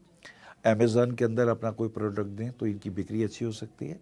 डिज़ाइनिंग के क्षेत्र में, साड़ियों का उद्योग, कपड़े का उद्योग, ड्रेस डिज़ाइनिंग का उद्योग, इन सब में, और ख़ास करके अगर नक्काशी की बात करें, अगर उसके अंदर साड़ियों के अंदर हम देखते हैं कि अलग अलग दरदोजी वगैरह का काम होता है, तो उसमें भी डिज़ाइनर बड़े अच्छे होते हैं। रंगों के क्षेत्र में भी कलाकार अच्छे होते हैं, पेंटर अच्छे होते हैं, चाहे वो वॉश पेंटिंग हो, चाहे वो ऑयल पेंटिंग हो, उसमें भी ये चमत्कार पैदा कर सकते हैं, और बोलते बहुत सशक्त हैं। राहु इनका 6 और 12वें गया है। कोर्ट कचहरी से दूर रहें। अगर लोन वगैरह लें तो सोच समझ के लें, ब्याज वगैरह तंग कर सकता है। खास करके सितंबर अक्टूबर के महीने में ये परेशानी आ सकती है, इसका थोड़ा ध्यान रखिए। इनका मंगल राजयोग कारक है, having the lordship of second house and the 7th house, यद्यपि नीच का है पर 10th हाउस में। हाँ, एक चीज बड़ी इंपॉर्टेंट है कि ये अपने ऑफिस में इस बात से बचें कि कोई इनकी निंदा चुगली ना करे, नहीं तो क्या होता है कि बॉस से जब नहीं बनती तो ये छोड़ देते हैं जॉब छोड़ के फिर कुछ नया करते हैं, पर उससे बेहतर करते हैं, ये खास बात है। इनके साथ एक और बात है कि अगर गुरु अष्टम भाव में है, गुरु अष्टम भाव में एक विपरीत राजयोग बना रहा है ऋषि पराशर का, मार्च से पहले पहले इन्हें एजुकेशन की लाइन में, इनकी प्रमोशन की लाइन में कुछ विशेष होने वाला है, ये खास बात रहेगी। और मार्च के बाद जब जुपिटर इनके आ जाएंगे भाग्य स्थान में तो इनके भाग्य में वृद्धि होगी, कुछ नए इनके जो सोचे हुए कर्म होंगे, काम होंगे, वो पूरे हो सकते हैं। और एक खास बात है, बुध इनके 2nd हाउस में है, भाग्येश इनका 2nd हाउस में गया है, तो उस दृष्टिकोण से प्रॉपर्टी में अगर कुछ लेना चाहते हैं तो उसमें इनको लाभ हो सकता है। खास करके पर्वतीय इलाकों में अगर कोई सोचते हैं कि हम कोई इस तरह का रेस्टोरेंट खोल लें तो वहाँ भी इनको उपलब्धियों में लाभ हो सकता है। पार्टनरशिप ये ना करें। इनके साथ एक खास चीज़ होने वाली है और ये एकदम 10-15 दिन में होगी। कोई छल हो सकता है, कोई प्रॉपर्टी में रुपया ऐसा ना लगा दें या किसी को रुपया उधार ना दे दें, वो वापस नहीं मिलेगा। That is very very rare prediction मैं दे रहा हूँ, ये इनको ध्यान रखना है। और बाकी मुझे लगता है मार्च के बाद इनको विशेष फायदे हैं, प्रमोशन के योग हैं, नई गाड़ी खरीदने के योग इनके बन रहे हैं, मकान के अंदर ये ले सकते हैं, नए घर के अंदर शुभारंभ भी कर सकते हैं, गृह प्रवेश करने के भी इनके योग बनेंगे। और एक खास बात कहना चाहूँगा, पति पत्नी के संबंधों में, चूंकि बुद्धिजीवी हैं, जब बहुत ज़्यादा बुद्धिजीवी व्यक्ति होता है तो वो दिल से कम दिमाग से ज़्यादा सोचता है, ऐसे में हम आलोचना कर बैठते हैं छोटी मोटी, उससे बचना चाहिए। अब इनके लिए आप मुझसे पूछिए कि उपाय खंड क्या है। क्योंकि वैसे तो आपने पूरा ही साल इनका अच्छा बताया, थोड़ा थोड़ा सावधान रहने के लिए बोला, तो उन्हीं चीजों को बचाने के लिए कुछ उपाय बता दीजिए। दुर्गा सप्तशती का पाठ किया करें, नहीं तो दुर्गा चालीसा पढ़, कुछ ना करें तो देवी माँ की जो आरती होती है वो सवेरे शाम कर लिया करें। अच्छा, आरती के लिए कहना चाहूँगा 12 राशि वालों को, जो भी सवेरे शाम की आरती अटेंड करेंगे, मंदिर जाएं, प्रातःकाल की आरती अटेंड करें, सायंकाल की करें, नहीं तो एक तो कर ही लें। और आरती बजाते वक्त अगर वहाँ डमरू रखा हो तो डमरू बजा दें, शंख रखा हो तो शंख बजा दें, पूरे साल के अरिष्ट अनिष्ट दूर हो जाएंगे। अच्छा, बस भगवान मंदिर जाके आपको आरती में शामिल होना है भगवान की। ये विशेष उपाय मैं दे रहा हूँ। तो सभी 12 राशि वाले जो हमें देख रहे हैं, थोड़ा सा अपने व्यस्त जीवन से समय निकाल लीजिए, सुबह शाम जा सकते हैं तो मंदिर जाके आरती में शामिल होइए, नहीं तो एक टाइम भी सवेरे की आरती में तो चले ही जाएं।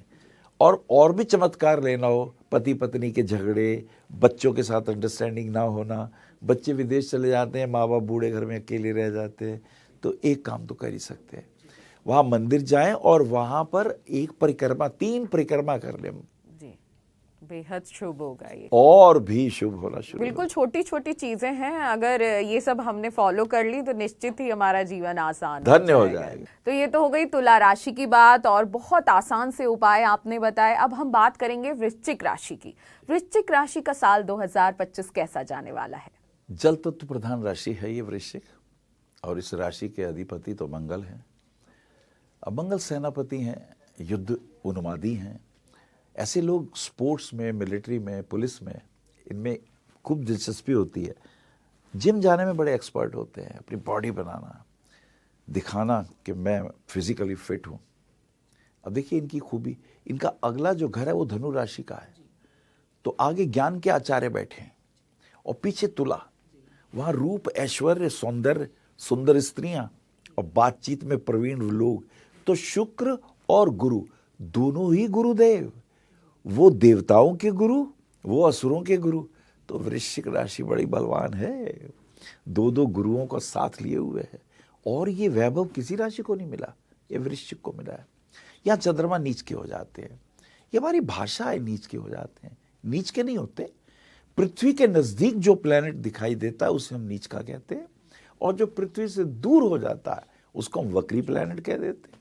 वास्तव में ना नीच है ना उच्च है, लेकिन हाँ, एक असर पड़ता है।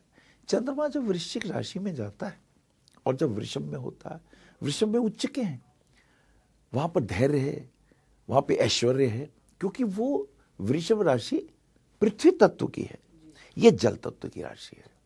ऐसा समझे अग्नि पानी में, वृश्चिक राशि।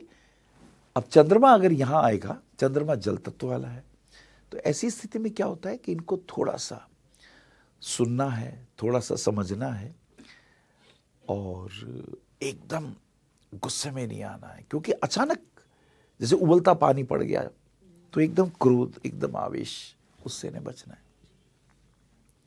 वैसे बहुत अच्छा बोलते हैं, दूसरे घर में गुरु है, टॉकिंग एबिलिटी जबरदस्त, they will be wonderful counsellor, motivator, speaker, astrologer, और कहीं भी अच्छे व्याख्यान देना हो तो इनसे बढ़िया बंदा ढूंढना मुश्किल है।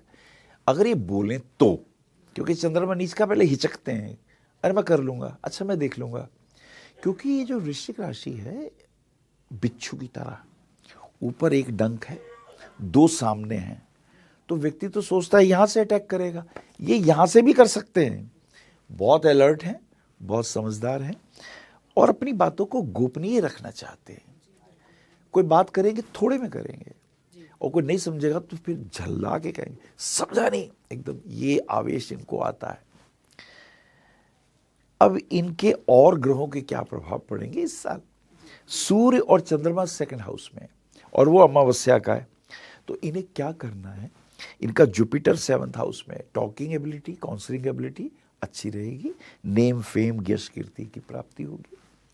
लेकिन सेवंथ हाउस का जो आचार्य है शुक्र, वो फोर्थ हाउस में शनि के साथ, और उसको मंगल का एस्पेक्ट है, पत्नी के साथ संबंध इन्हें ठीक रखने होंगे। उसका कारण है वृश्चिक राशि वालों का सप्तमेश और द्वादशेश शुक्र शुभ प्लैनेट नहीं होता, और अगर उस शुक्र पे अशुभ प्रभाव आ जाए तो पत्नी शक करती है। ये अपनी कई महिला मित्र से बात करेंगे, पत्नी को शक होगा, और पत्नी से ये झल्ला के बोलते हैं, उसको ज़्यादा समय नहीं दे पाते, और अगर देते भी हैं तो देने से पहले भागने की सोचते हैं। पत्नी के साथ अंडरस्टैंडिंग इनकी अक्सर कम पाई जाती है, और यदि पत्नी में शुक्र पे पाप प्रभाव आ जाए फिर तो तलाक तक की नौबत हो जाती है, मतभेद, डिस्टेंस, डिफरेंसेस, और पत्नी को बड़ा शक होता है इन पे, वो तो इनकी रिकॉर्डिंग भी करने लगती है।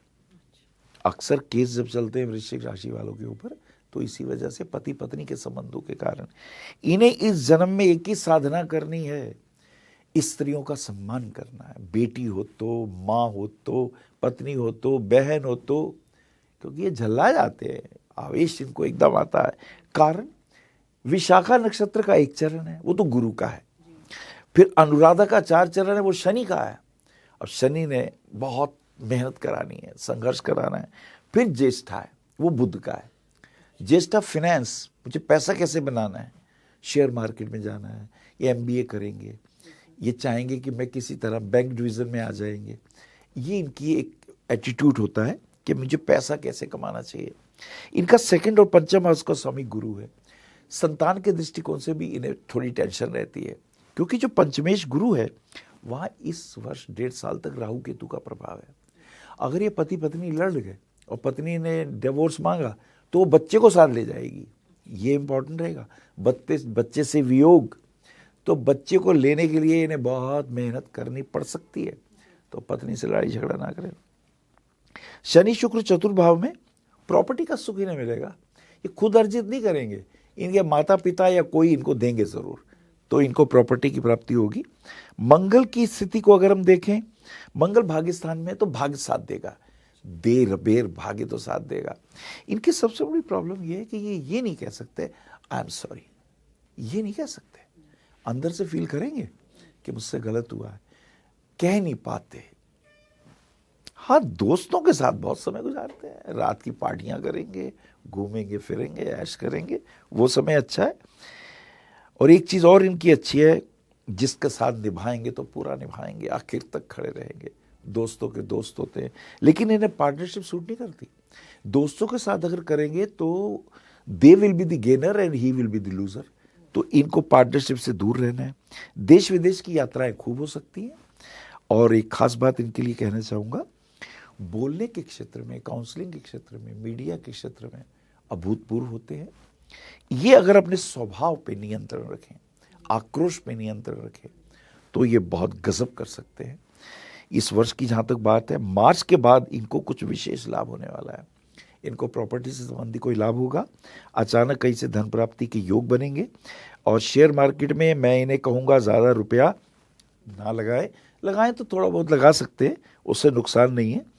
और थोड़ा ये काम और भी करें, वृश्चिक राशि वाले हैं, इनके लिए मैं कहना चाहूँगा हनुमान चालीसा रोज पढ़ा करें और बहुत अच्छा और रामायण का पाठ करें। ये रोज एक अध्याय पढ़ें और मंदिर जाके परिक्रमा किया करें।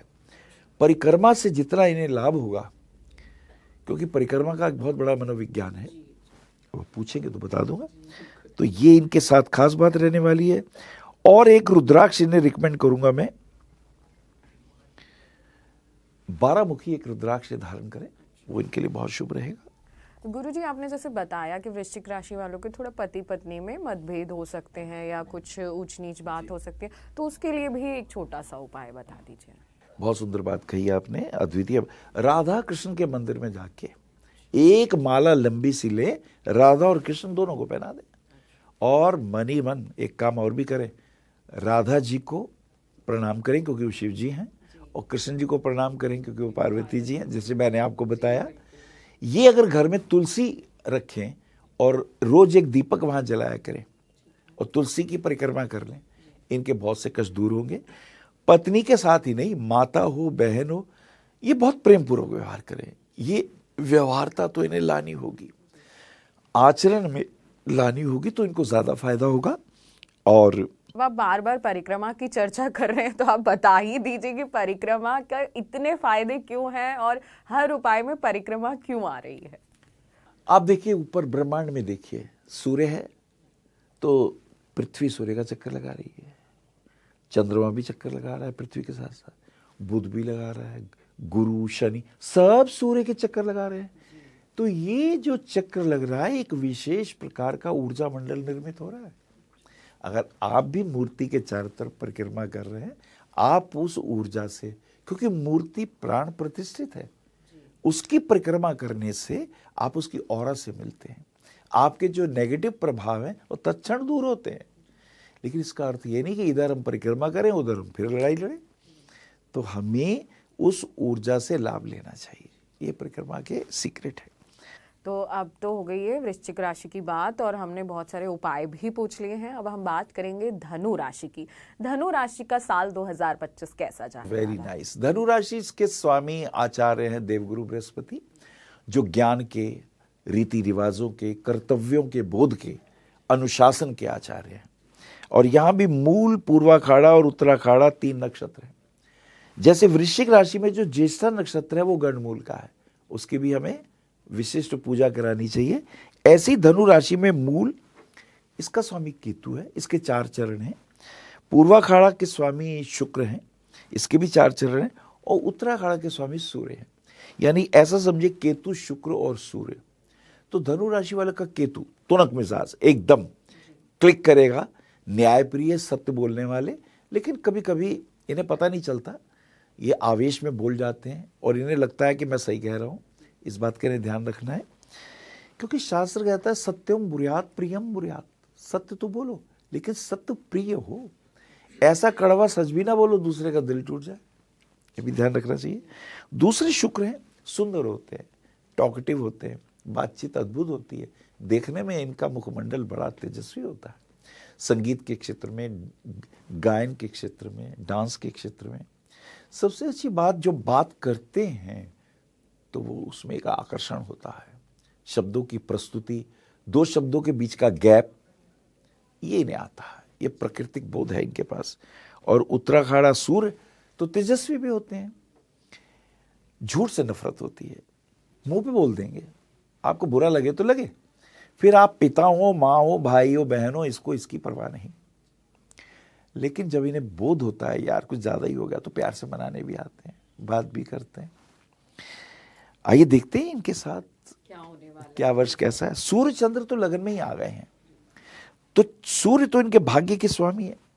पिता का आशीर्वाद इन्हें मिलने वाला है। इस वर्ष कोई प्रॉपर्टी पिता के कारण नहीं बन सकती है, ये एक खास बात इनके लिए। पिता का आशीर्वाद इनके ऊपर मिलेगा, माँ का भी आशीर्वाद इनके ऊपर पूरा है। लेकिन कहीं ना कहीं एक बात बताऊं, माता के साथ, यद्यपि ये माता पिता दोनों के प्रति बहुत प्रेम पूर्वक होते हैं, लेकिन माता के साथ कुछ ज़्यादा ही व्यवहारिक हो जाते हैं। और कभी कभी फिर ये कठोरता से भी बोल देते हैं। कठोरता से तो किसी के साथ भी बोल सकते हैं, चाहे पिता हो चाहे कोई भी हो। लेकिन बहुत अच्छे वक्ता होते हैं, टॉकिंग एबिलिटी होती है, काउंसलिंग एबिलिटी होती है। ये बोलते हैं तो लोग सुनते हैं इन्हें, इनमें खूबी है। लेकिन इनका जो पड़ोस है ना, अगली राशि मकर है और पिछली राशि वृश्चिक है। तो जो वृश्चिक है वो इनके लेफ्ट साइड में है और जो मकर है वो राइट हैंड पे, यानी इनके मुख पे मकर का वास है। वो सूखा है, रूखा है।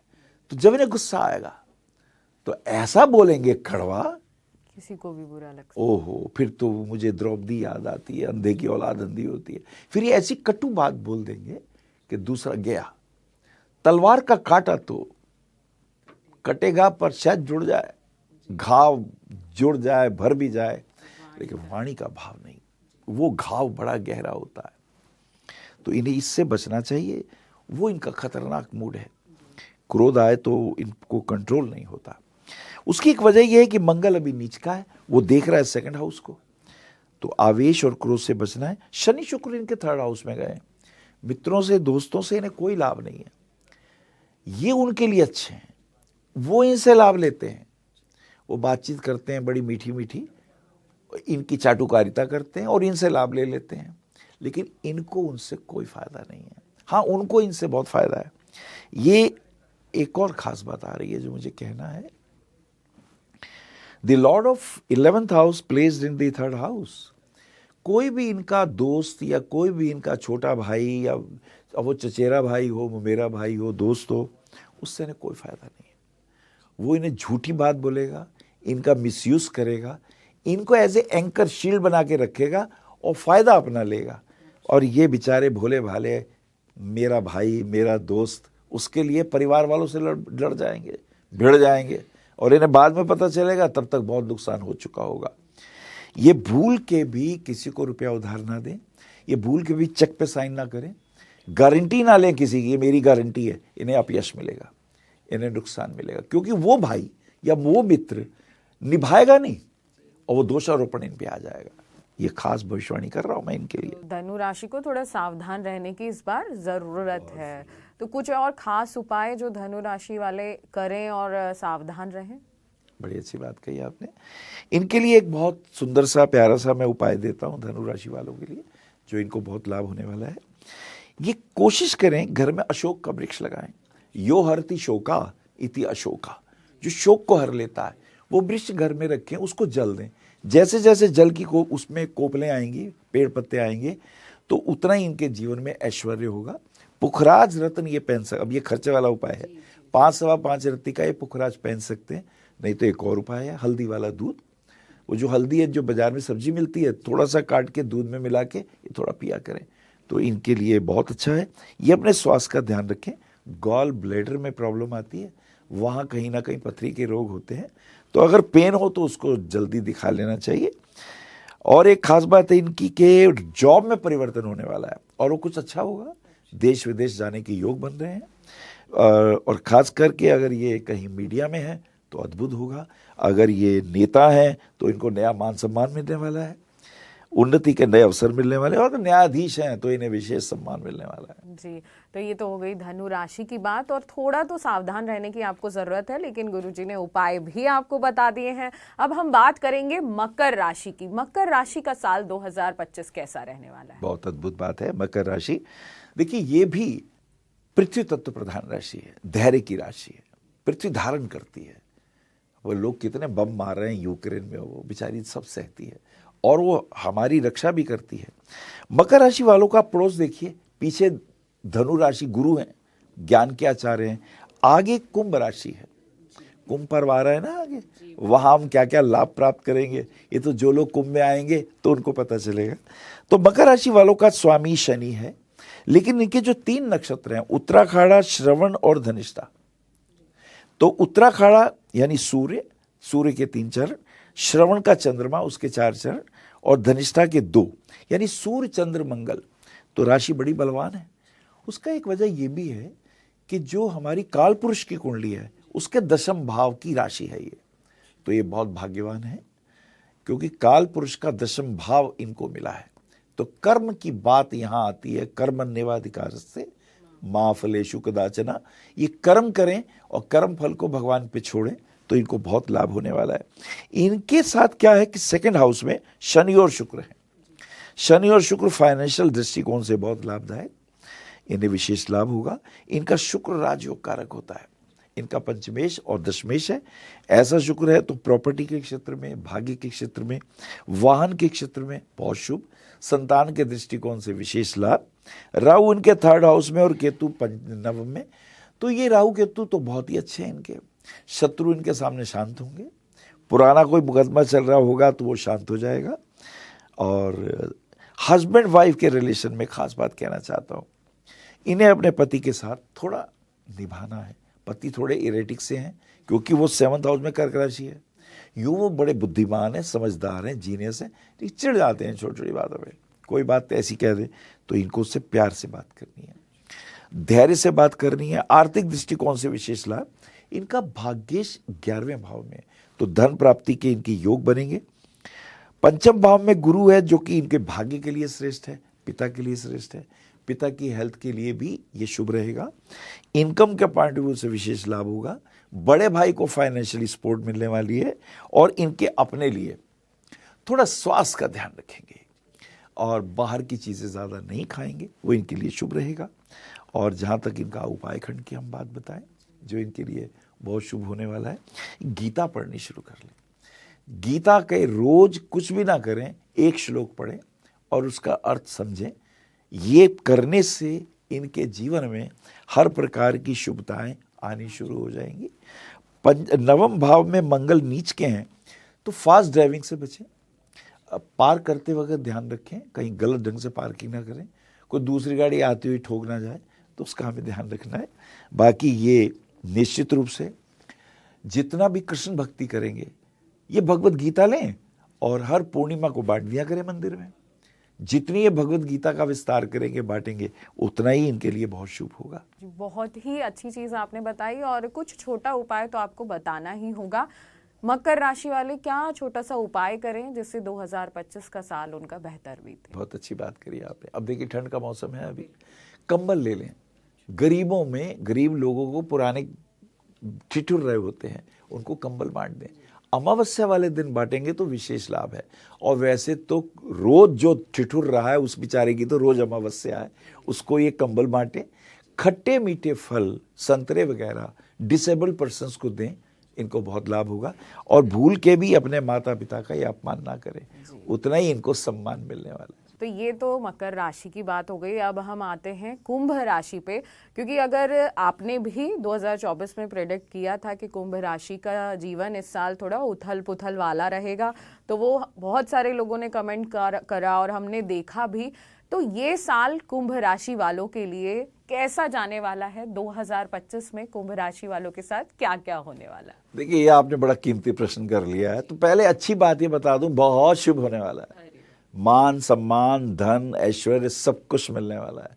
और यदि कुंभ राशि वाले, खास करके कुंभ राशि वाले, और 2-3 राशियां मैं बताऊंगा, 3, 7, 11, मिथुन राशि, तुला राशि और कुंभ राशि, कुंभ के मेले में आके अगर वहां कुंभ का दान कर दें, एक मिट्टी का घड़ा ले लें, उसमें अनाज डाल दें, गुड़ डाल दें, बताशे डाल दें, वहां जो सामग्री मिले वो डाल दें और वहां गरीबों को दान कर दें, बड़ा महत्व है।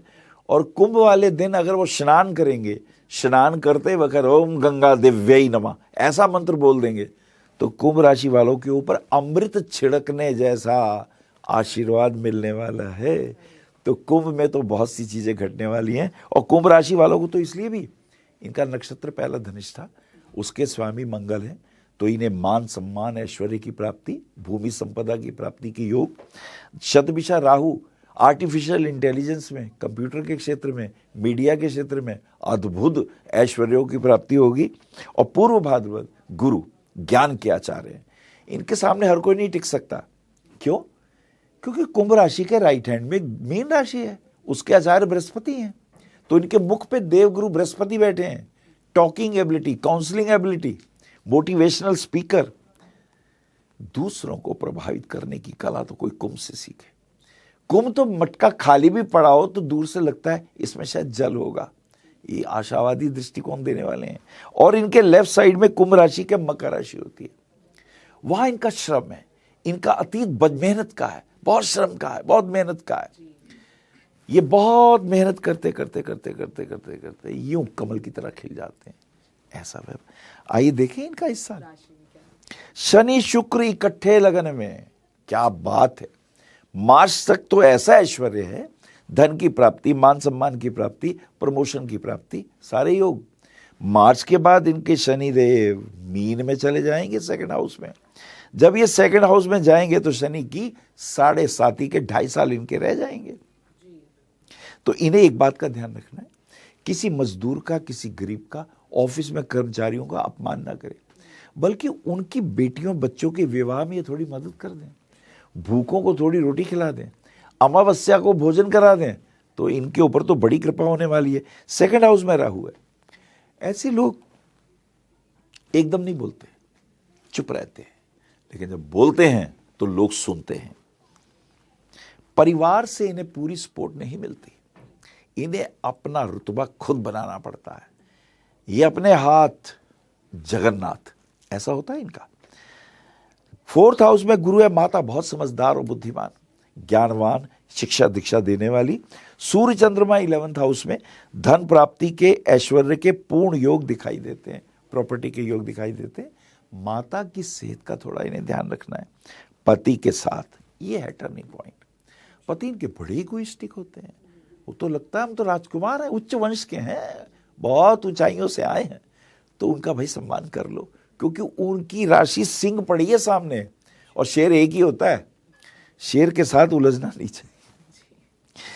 और इनका मंगल 8th हाउस 6th हाउस में है, थोड़ा ध्यान रखेंगे, फास्ट ड्राइविंग में थोड़ा बचे, व्यर्थ के लड़ाई झगड़ों से बचे। खेल अगर खेलें तो हुक शॉट और पुल शॉट कम मारें, चोट लगने की संभावना हो सकती है। बाकी कुंभ राशि वालों के लिए तो बहुत अच्छा। बुध 10th हाउस में आए हैं, अमेजिंग, राय बहुत अच्छी देंगे। जिसको राय दे देंगे ना भाई तुम ये काम कर लो, उसका काम संवर जाएगा, दैट इज अमेजिंग। और कुंभ राशि वालों के लिए मैं कहना चाहूंगा, शुक्र और बुध का अमूल्य योग आया है। इन्हें धन की, मान की कोई कमी नहीं रहेगी। शेयर मार्केट में इन्हें लाभ होगा, प्रॉपर्टी में इन्हें फायदा होगा।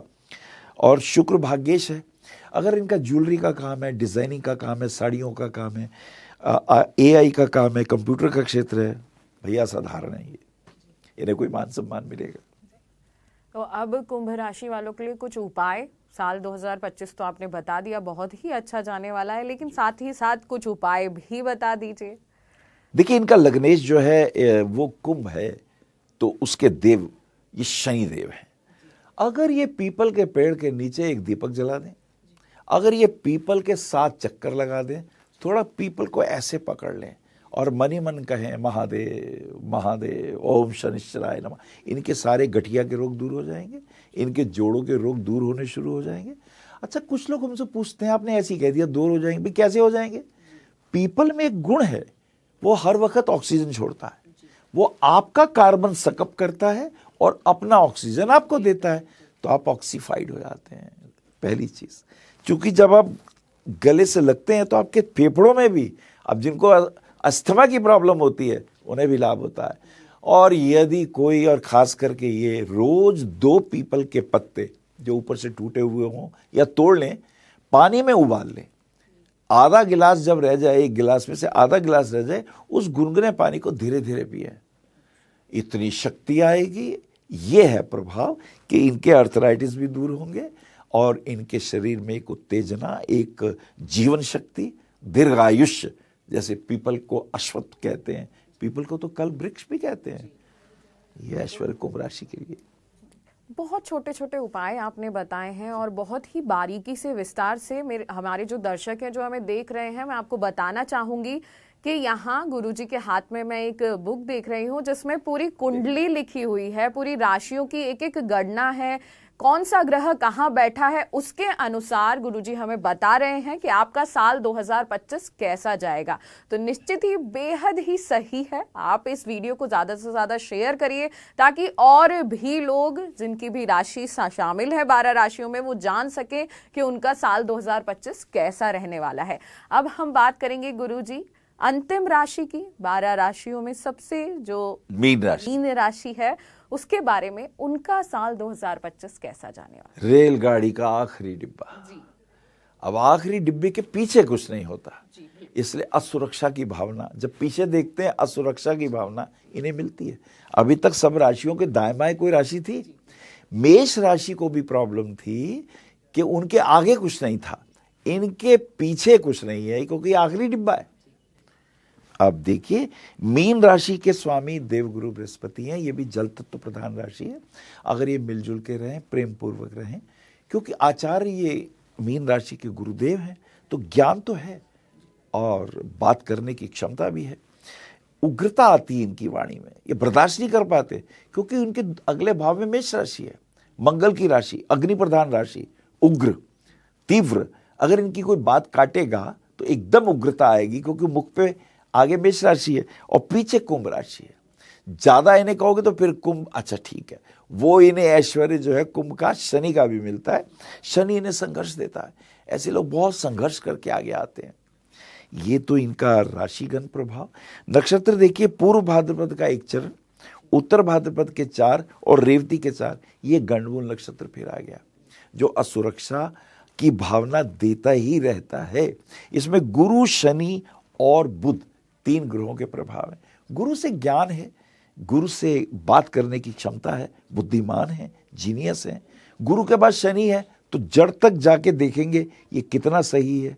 फिर बुध है, व्यवहारिक है, बातचीत करने में एक्सपर्ट है, बिजनेस करेंगे, पैसा बर्बाद ना हो इस पे बहुत ध्यान देंगे। आइए इनकी इस वर्ष की राशि दे। लगन में राहु और केतु है, तो ये वर्ष ये इनको 1.5 वर्ष तक ध्यान रखना है। इरेटिक ना हो, अत्यधिक क्रोध ना करें, इसके बात का ध्यान रखें क्योंकि राहु और केतु एक रेडिएशन देता है। परिवार में अगर बच्चे की शादी करी है तो अगर बेटा है तो बहू के साथ संबंध अनुकूल रखें, नहीं रखेंगे तो वहां कोर्ट कचहरी हो सकती है क्योंकि पंचम भाव में मंगल नीच का है।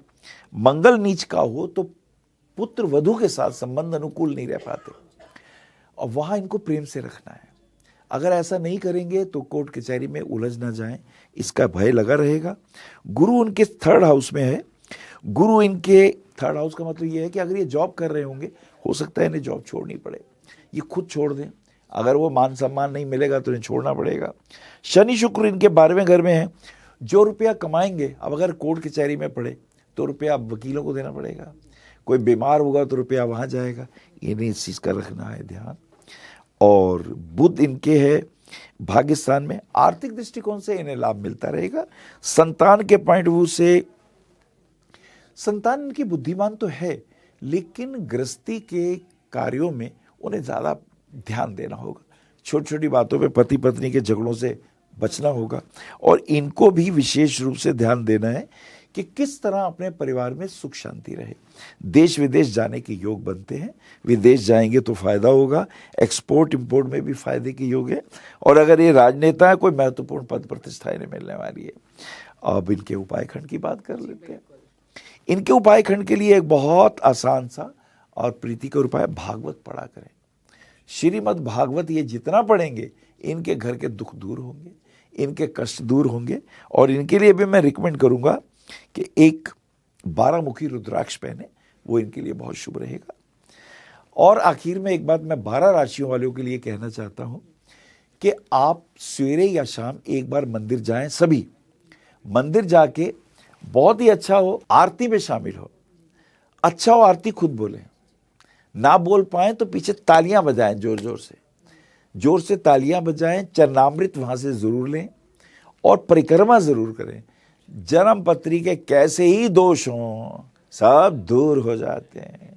जी बिल्कुल, बहुत ही अच्छे तरीके से और बहुत ही ज्यादा विस्तार से आपने 12 राशियों के बारे में बताया, उनका साल 2025 कैसा रहने वाला है। साथ ही साथ आपने बहुत छोटे छोटे उपाय बताए। इन सभी से मैं ये समझ पाई हूँ कि जैसा भी हमारा जीवन जाए, अप्स एंड डाउन्स आते हैं, लेकिन साथ ही साथ हम कर्म अच्छे करते जाएं, भगवान में ध्यान लगाएं, पूजा पाठ करें, तो हमारी चीजें अच्छी भी होती जाती हैं। निश्चित होती हैं, क्योंकि जिस देवता का हम आराधन करते हैं, शिव जी का ध्यान करेंगे तो शिव जी के गण आपके आसपास रहेंगे। वो नंदी श्रृंगी वहीं नहीं रहते। और बहुत सी ऐसी आत्माएं जो शिव भक्त हैं, जिन्होंने शरीर छोड़ दिए हैं, वो दिव्य आत्माएं भी आपके साथ रहती हैं। दुख सुख में वो भी आपकी प्रोटेक्शन करती हैं शिव आज्ञा से। अगर आप राधा कृष्ण की भक्ति कर रहे हैं तो भगवान विष्णु के जय विजय के जो पार्षद हैं वो आपको देख रहे हैं, उनके जो ऋषि हैं वो आपको देख रहे हैं, सप्त ऋषियों की आप पर निगाह है। जितने भी धार्मिक लोग हैं जिन्होंने कुछ अर्जित किया है, अब जैसे देवराहा बाबा शरीर छोड़ गए पर वो कृष्ण के भक्त रहे। अगर कोई व्यक्ति राधा कृष्ण की पूजा कर रहा है तो कहीं ना कहीं देवराहा बाबा की कृपा आ रही है, वो देख रहे हैं आपको। हमारे बहुत से गुरु नानक जी हैं, देवराहा बाबा जी हैं, इतने ईश्वर के भक्त हुए हैं, वो सबकी आप पे कृपा रहती है और भगवान की तो डायरेक्ट कृपा रहती है। जी बिल्कुल गुरुजी, आपने बहुत सारी चीजें जो बताई हैं वो बहुत ही ज्यादा लाभकारी साबित होंगी। थोड़े थोड़े प्रश्न भी रहते हैं हमारे दर्शकों के, वो मैं पूछना चाहूंगी, और बहुत ही छोटा छोटा प्रश्न है, आप बता दीजिएगा जल्दी जल्दी। जैसे 2025 में कई लोगों के प्रश्न आए थे कि जिनकी शादी नहीं हो पाई है 2024 में, तो वो 2025 में क्या उपाय करें? वो अशोक का वृक्ष ले आए घर में और त्रयोदशी वाले दिन उसके नीचे बैठ के भागवत पढ़ना शुरू कर दे। और अगर इतना ही कह देंगे ओम कृष्णाय नमः, ओम राधे कृष्णाय नमः, उनके घर में विवाह के योग बन जाएंगे। अगर और जो नौकरी की तलाश कर रहे हैं या अच्छी नौकरी पाने की कोशिश कर रहे हैं, तो वो क्या 2025 में उपाय करें? सवेरे उठते ही माता पिता के चरण छुए। पिता सूर्य है और माता चंद्रमा है, तो पिता के जब चरण छूते हैं और पिता उनके सर पे जब आशीर्वाद देते हैं तो कह दें बेटा तुझे नौकरी मिल जाएगी, और बेटा इस भाव से छुए कि मुझे मिलनी चाहिए। और भगवान राम जी के पास जाएं, राम जी के मंदिर में जाएं, वहां पे देखिए उनके चारों भाई खड़े हैं, राम जी के साथ तीनों भाई खड़े हैं, हनुमान जी भी खड़े हैं, सीता जी भी हैं। वहां जाकर के राम जी के मंदिर में जाके गेंदे की माला चढ़ा दें, प्रसाद दे दें, और देखिए फिर उनकी नौकरी, क्योंकि भगवान राम सूर्यवंशी हैं। पिता का आदर करें, भगवान राम जी का स्तोत्र पढ़ें, निश्चित ही अच्छे। सूर्य भगवान को जल दे दें, देखिए नौकरी कैसी नहीं आती। एक और प्रश्न आया था बहुत ही ज़्यादा कि किसी को संतान प्राप्ति नहीं हो रही है और तमाम चीज़ें वो करवा चुके हैं, उसके लिए कोई छोटा सा उपाय ज्योतिष में? बहुत सुंदर उपाय है। श्री हरिवंश पुराण गीता प्रेस गोरखपुर से घर ले आए, और वहां पे एक मंत्र है, ओम देवकी सुत गोविंद वासुदेव जगतपते देही में तनयम कृष्ण त्वाम शरणम गता। लड्डू गोपाल ले आए घर में, उन्हें रोज भोजन कराएं, दीपक जलाएं। लड्डू गोपाल को ऐसा समझे ये कृष्ण कन्हैया बैठे हैं। यशोदा माँ की एक ऐसी फोटो ले आए जिन्होंने बच्चे को उठाया हुआ है, उसे रखे सामने, और ओम गोविंदाय नमः, ओम कृष्णाय नमः, ओम अनंताय नमः, ये शाम को जाप कर ले, देखिए कैसी कृपा होती है। बिल्कुल, ये तो हो गए जो हमारे पास प्रश्न आए थे, लेकिन अब एक महत्वपूर्ण सवाल। पूरा देश हमारा राजनीति से घिरा हुआ है, तो राजनीति के लिहाज से साल 2025 कैसा रहने वाला है? ये परिवर्तन का साल है, ये युग परिवर्तन हो रहा है। देवगुरु बृहस्पति चेंज हो रहे हैं। देवगुरु बृहस्पति वृषभ से मिथुन में जा रहे हैं, द्विस्वभाव राशि में जा रहे हैं। इधर शनि देव भी परिवर्तन कर रहे हैं, वो देवगुरु बृहस्पति के घर जा रहे हैं, वो मीन में जा रहे हैं। इधर राहु भी परिवर्तन कर रहे हैं, वो मीन में आ रहे हैं। तो ये एक प्रभाव दिखाई दे रहा है राशि परिवर्तन का, और ये मार्च में होने वाला है, 30 मार्च में। वहां चंद्र ग्रहण भी होने वाला है, सूर्य ग्रहण भी होने वाला है, 10-15 दिन के अंतर में। जितने घंटे का ग्रहण होगा उतने महीने तक ये प्रभाव उथल पुथल का रहेगा। इसमें जो लोग होंगे चरित्रवान, जो लोग होंगे भगवान के भक्त, या जो लोग नहीं भी होंगे, रह तो भारत में ही रहे हैं ना, जो लोग कुंभ में आ जाएंगे, कुंभ में आके स्नान कर लेंगे, कुछ दान कर लेंगे, उनके ऊपर विशेष आशीर्वाद होने वाला है, क्योंकि वहां अमृत की बूंदें गिरी थी। तो एक बात इंपॉर्टेंट है, मार्च के बाद टर्निंग पॉइंट है, क्योंकि उस वक्त बदलने वाला है। राहु केतु जब भी बदलते हैं ये वक्री पीछे आते हैं। राजा को ध्यान रखना चाहिए, हमें लड़ाई झगड़ों से बचना है, क्योंकि आंदोलन भी होंगे। जब ये राशि परिवर्तन होता है या जब ये ग्रहण आता है तो क्या होता है, मानसिक रूप से लोग अतृप्त हो जाते हैं। दंगा फसाद से बचना है, ये बहुत इंपॉर्टेंट रहेगा। हमें बचना है, व्यर्थ की आक्रामकता से बचना है, ये इंपॉर्टेंट है। यूक्रेन रूस का युद्ध हो रहा है, वो प्रभाव भी बहुत इंपॉर्टेंट है। पश्चिम देशों में इस ग्रहण का प्रभाव ज़्यादा होगा, तो उसमें फाइनेंशियल स्टेटस भी गिरेगा, बहुत सी मुसीबतें आने वाली हैं। सत्ता के लोलुप लोगों से हमें बचना है। मुंह में राम बगल में छुरी वाले बड़े लोग दिखाई देंगे। अचानक जो लोग किसी और धर्म की पूजा कर रहे थे वो किसी और धर्म की पूजा करने की तरफ आ जाएंगे। तो जनता को देखना है कि हमें अपना नायक कैसे चुनना है। मेरे देश का भविष्य बहुत अच्छा है, जैसा राजा वैसी प्रजा। तो ये देश तो विश्वगुरु बनने जा रहा है। आर्थिक दृष्टिकोण से, सामाजिक दृष्टिकोण से, राजनीतिक दृष्टिकोण से बहुत उज्जवल भविष्य मेरे देश का। लेकिन आस्तीन के सांपों से बचना है। राजा को कठोर नीति अपनानी पड़ेगी। न्याय की तरफ नए कानून बनाने पड़े तो बनाने पड़ेंगे, और अपने देश में सभी के प्रति ध्यान रखते हुए मुझे लगता है ये देश बहुत उथल पुथल लेता हुआ आएगा। 25वां साल, भूकंप भी हैं। जब 2003 में 25 में ग्रहण लगेंगे तो भूकंप भी होंगे, और मुझे लगता है पश्चिम में तो ज़्यादा कुछ होगा, हिंदुस्तान में भी प्रभाव पड़ेगा। उन झीलों का ध्यान रखना होगा जहाँ पर पानी बहुत इकट्ठा हो गया है। केदारनाथ में तो एक आध झील थी तो कितना बुरा हाल हुआ था। आप हैरान होंगे 20 झीलें तैयार हैं, तो अगर वहाँ पर्वत दरके तो कितना विनाश हो सकता है।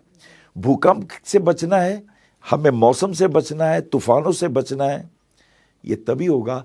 और प्रदूषण से बचना है, पंच तत्व प्रदूषण से बचना है।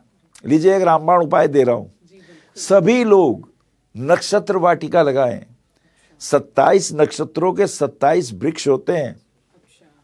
अगर कुछ समझ में ना आए, पीपल लगाएं, बरगद लगाएं, नीम लगाएं, अर्जुन का पेड़ लगाएं, हरसिंगार का पेड़ लगाएं, बेल का पेड़ लगाएं, अशोका का वृक्ष लगाएं, आम का वृक्ष लगाएं। अगर ये वृक्ष आप अपने जन्मदिन पर एक वृक्ष लगाएं और लगा के उसका ध्यान भी रखें, चाहे माली रखना पड़े, ये नहीं लगाया और छोड़ दिया, वो तो हत्या हो गई उसकी। वृक्ष लगाएं और उसका ध्यान रखें। जैसे जैसे वृक्ष पड़ेगा तुम भी फलो फूलोगे, तुम्हारे भी दुख दूर हो जाएंगे। जी बिल्कुल, बहुत ही छोटा सा आसान उपाय है, वृक्ष लगाइए, क्योंकि हमें पर्यावरण को भी बचाना है। आवश्यक। जी गुरुजी, ये तो सभी बातें आपने बहुत ही विस्तार से बता दी। 12 राशियों की भी हमने बात कर ली, राजनीति की भी बात हो गई। अब जो 2025 में सबसे बड़ा आयोजन होने वाला है महाकुंभ का, महाकुंभ के लिए हमारे दर्शकों को क्या कहना चाहेंगे, और महाकुंभ की महिमा का थोड़ा सा वर्णन कर दीजिए। मैं संक्षेप में आपको कहता हूं कि इस कुंभ में आप आइए। ये 12 वर्षों के बाद है।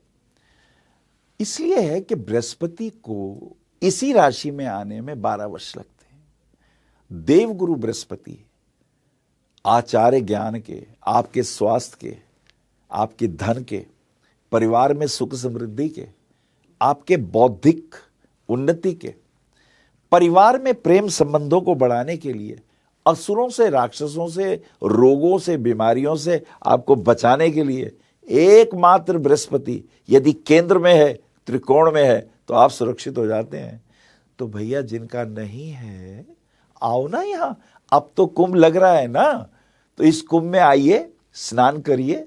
और आपके लिए एक और अच्छी शुभ सूचना भी दे देता हूं, मैं भी वहां उपस्थित होने वाला हूं, और एक खास डेट आपको बताता हूं। 25 तारीख 25 जनवरी को एक बहुत भव्य आयोजन ज्योतिष का होने जा रहा है। आपने जीवांजलि की तरफ से, अमर उजाला ग्रुप की तरफ से, पूरी टीम की तरफ से आपके सुखों को बढ़ाने के लिए, कष्टों को दूर करने के लिए वहां बहुत से आयोजन होंगे। उसमें हस्तरेखा के आचार्य आएंगे, उसमें लाल किताब के आचार्य आएंगे, उसमें सामुद्रिक शास्त्र के भी आचार्य आएंगे, जो आपकी प्रश्नों को उसके उत्तर देंगे, आपकी समस्याओं का करेंगे समाधान। यदि आपके पास प्रश्न हैं तो उत्तर भी हैं। मैं मिलूंगा वहां और आपको बताऊंगा या स्नान करने से क्या फायदे हैं, या दान करने से क्या फायदे हैं, मैं तो आ रहा हूं, आप आ रहे हो, तो आइए, आपका स्वागत। जी गुरुजी, साल 2025 के बारे में आपने जो इतने विस्तार से बताया है, सभी 12 राशियों के बारे में, और खास जो आपने उपाय बताए हैं, निश्चित ही हमारे दर्शकों को पसंद आएंगे और आप सभी को ये उपाय घर पे जरूर करने हैं। गुरुजी, आप यहाँ आए, आपका बहुत बहुत धन्यवाद। धन्यवाद।